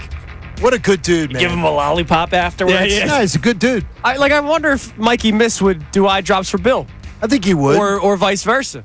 Do you now the thing is though, you put in I'm trying to think eye drops in my life I've ever medicine for my eyes, like probably 2 or 3 times ever. I probably do them almost every day. So you do them every day from like March until October. Visine. See, I never haven't done have it since to, like back in the day. Yeah, I never ever have to do it. I get so bad. The allergies, it's the eyes that bother me the most, and so that's why I'm used to doing it. Now, do you put in your own eardrops?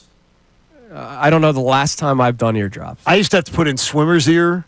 Oh, because I used to get swimmer's ear, so I would have to put in the eardrops myself. I don't think I've done eardrops since I was a kid. Like, oh my God, I would have to put them in as like I would go in and after swimming, especially down the ocean. Oh yeah, I bet. And I'd still I'm talking 30s, 40s. Oh really? Yes, oh, wow. because water gets in there and it would just be terrible. Yeah. So it's funny. Not that you should ever celebrate this, but like, so he was like, "Wow, you did that so easy." I'm like, "Yeah, because you're not squirming around like my 3-year-old, right?" Yeah, it feels good to get it done. It made me think about diaper changes. So the first time I ever changed a diaper was my son. Like I never changed a nephew or babysitting. I never. Okay, never did right. that. And it was horrible when he was in the NICU for almost 6 weeks. Like it sucked, right? Like it was a rough start. However, I learned how to change diapers with wires all over them and a breathing tube and all that stuff. Which is incredible. And so when he came home and there was no wires, I was like, wow, this is easy, dude. Like I learned how to do. No, you're like Batman now. I was a Green Beret for the first 6 weeks of his life. That when he came home, I was like, oh man, this is cake, man. It's easy. All right, what do we got on the text line, Gunner? You can text the show at 610-632-0975. Obviously, all show we've been talking about Jose Alvarado, who is ineligible for the playoffs. So for even our YouTube commenter, Raw, who said, I only care about baseball come fall. Well, be prepared to not see Jose Alvarado in the fall because he's ineligible for the playoffs. And that's a major loss. And you heard it in Tom McCarthy. Tom McCarthy didn't sugarcoat it. He said, yeah, there's players that are going to be upset about this. Or there are players that are upset by it. What do we got on the text line? We got Mike in Lehigh Valley checking in saying, with the whole Jose Alvarado situation, I have no faith in Dombrowski to pull the trigger on any moves. This makes letting your 2 best relief pitchers in the offseason walk even worse. Well, yeah, and that's a scary thing. Like, you can never have an abundance of relievers. You can't. Now, I get it. You had to pay those 2 guys, but now you're going to go out in the market and you're going to pay with prospects and pay people. Right. Like you're going to try to replace guys that you let walk. Because they don't have many arms in Lehigh. Like Lehigh has their starting pitching depth is really good with the Lehigh Valley Iron Pigs. I don't know how closely people are following it. So they have arms. The question is, can you translate those to bullpen pieces? Or are you going to try to keep them pitching as starters so that you can either have a spot starter or try to trade them to a team that needs a starting pitcher? Because you already have your rotation, right? Like Abel's going to be a part of it for some time. Painter's going to come up at some point. Noel's going to come back. Like, your rotation's pretty much set. So any of these guys in AAA, if they're trying to get to a major league roster, get ready to pitch in the bullpen, buddy. Yes, got to do it. It's kind of what you have to do. I think that's where it's got to be for Ranger too. I think Ranger's got to go there. Especially if Abel can put together 2 or 3 more starts like this. Yeah, let's see it against better teams. And then Painter's going to be there. Like, I've seen Ranger Suarez pitch well against top teams. I've also seen him pitch well against top teams out of the bullpen. Yeah, no, absolutely. He's on an expiring contract. But you didn't want him in the bullpen right away. No, but he's on an expiring contract. See, I'm not moving Ranger to the bullpen for the postseason unless I see Aaron Nola show some semblance of life when he comes back. Yeah. How many pitchers? Okay. How many pitchers do you truly need in the postseason? 4, right? Starters. Okay. So your 4 would be? Well, Wheeler, Luzardo, Sanchez are the easy 3, and you're going to probably have, if Painter can handle it. If the moment's not too big for him, he's probably your 4. What if an Abel pitches 12 starts this year, 13 starts? Oh, I'm not going to the postseason with him. No? I can't trust him. I'm going to go Painter first because of the... No, I'm just saying, but you have options. If it's World Series or bust, you cannot convince me to toss out Mick Abel in the postseason. Like, that doesn't sound like a postseason. God, I've seen young pitchers pitch in the postseason all the time. But Andrew Painter as a fourth starter, but he was not a part of their plan. I got you. Right? Like how many times do we say the team tells you what they think about him? Okay. Like he only pitched yesterday because Aaron Nola got hurt. I think he pitched really well, and we should celebrate it. See, I wondered yesterday whether that was a showcase start. Could have been. Whether they brought him up to showcase him. Could have been. Could be. He might be a part of a package. I mean, we'll see. There's going to be trades that are going to be made. They have to do it. What else we got? We got a guy in D.C., Dennis in D.C. I hardly ever, all capital letters, agree with Kincade. I knew this was coming. I knew that one. Love that. But he's absolutely right about the tank argument. But if OKC wins it all this year, tanking ends up working. Yeah. And the amount of teams that won championships that didn't tank in the interim. Hold on. That doesn't mean tanking doesn't work. If you get to a conference final, your plan worked, correct? That's how I look at it. No, because the Hawks got the Hawks got there twice in a decade. Indiana's there 2 years in a row. All right, so if you get to a finals, all right.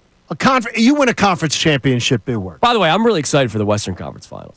Well, it's gonna be good. Thunder and versus Ann Edwards and the T-Wolves. Like that's good. That's a good series, man. All right, it is 9:48. Time now for the Kincade Salciunas Key 3 best minutes from today's show. Now, the Kincade Salciunas Key 3, today's best.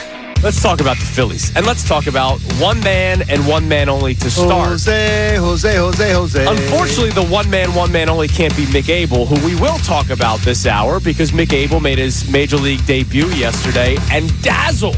Awesome. And pitched very well for the Phillies, and I can't wait to celebrate it. However, his celebration takes a back seat. He gets upstaged on a day that he outduels Paul Skeens, and he has one of the 16 best performances ever by a starting pitcher in an opening day performance in Major League history. But he's upstaged because Jose Alvarado was suspended for performance-enhancing drugs, 80-day suspension, and the kicker ineligible for the postseason. This season was all about World Series or bust, and you just lost your number one reliever for those playoffs. There is no way anybody should say anything other than this guy messed up, and you should hold him to that standard instead of going, yeah, but he's such a nice guy. He had the Mother's Day sign on his hat the other day. Like, yeah, that's beautiful. All these things are beautiful. I'm not saying Jose Alvarado's a bad dude. No, just say, look, he cheated. He literally cheated and hoped nobody would find out. And it's going to hurt his team because of it. And he screwed every guy over in the clubhouse who wants to win a World Series. Every one of them. He screwed them over. Period. All right, let's head to the Comcast Business Hotline. Every day in business is a big day. Let Comcast Business help you move forward with what's next. From on Patterson does a great job covering the Phillies inside and out. Tim Kelly joins us. Tim, good morning, man. How we doing? I'm good. Thanks for having me on, guys. Yeah, there were some tweets that surfaced, I guess, Saturday night from some relatively random Twitter accounts suggesting that this might be coming, which I didn't take as gospel, but also it was pretty coincidental. And then Sunday morning, some people noticed that Alvarado was not A, in the clubhouse, B, some of his stuff was not at his locker, and then the Phillies delayed Rob Thompson's pregame, and Dave Dombrowski came out in the dugout and kind of announced everything that was going on. So one of the crazier days that I've experienced at Citizens Bank Park. The options aren't good. I mean, I don't believe it this far out that you're making a major trade. They needed to make a major trade for a reliever, in my opinion, before this, and they certainly do after this. But the trade deadline's until July 31st. So in the meantime, you have to piece this together with what you have internally. The good thing is Jordan Romano, after what was a nightmarish start, has been one of the best relievers in baseball the last 2 or 3 weeks. So you do have that. You're going to need Orion Kirkering to be more steady than he's been. And then somebody else in this bullpen, Jose Ruiz, Carlos Hernandez, whoever it ends up being, has to step forward and assume a big role. And I don't know necessarily how likely that is. You will care in autumn. Well, you don't have Jose Alvarado for autumn. He is ineligible for the playoffs. Correct. So to say that you don't care about this right now, just know that you will care about it because he will not be on the roster. Correct. He's not going to be on the postseason roster. He is now ineligible for the playoffs. That's part of the suspension. It's not just he's out 80 games. He's out 80 games and is ineligible for the playoffs. And if you're just saying baseball's background noise, you're not really a fan. You're a casual. Which is fine. Which is fine. That's fine. Totally fine. But you're casual about it. All right, that is the Kincade Salciunas Key 3 best minutes from today's show. Mike Missanelli Show, of course, coming your way next at 10 o'clock with Bill Colarulo and the great Ray Dunn, who was on the call this weekend for the Union, Johnny. The Union got a win, 1-0, 1-0, and Ray Dunn did the call.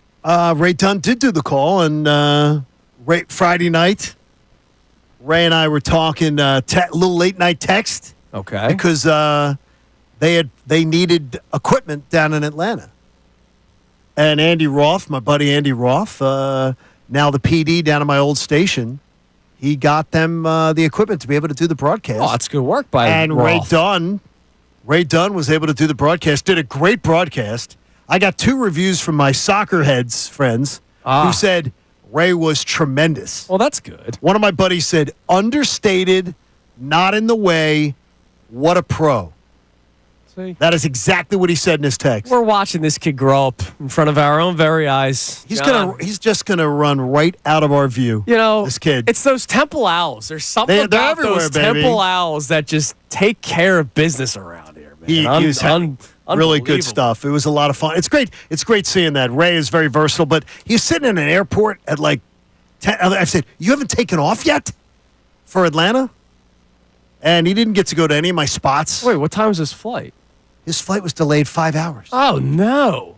So he's sitting in the airport in Philly, which is like, you're like, oh, my God, are you kidding me? He didn't get to go. I had all places planned for him. I said, here's where you need to go to lunch. Here's where you need to. And then he's like, well, we have the charter afterwards, after the game. I'm like, oh, no.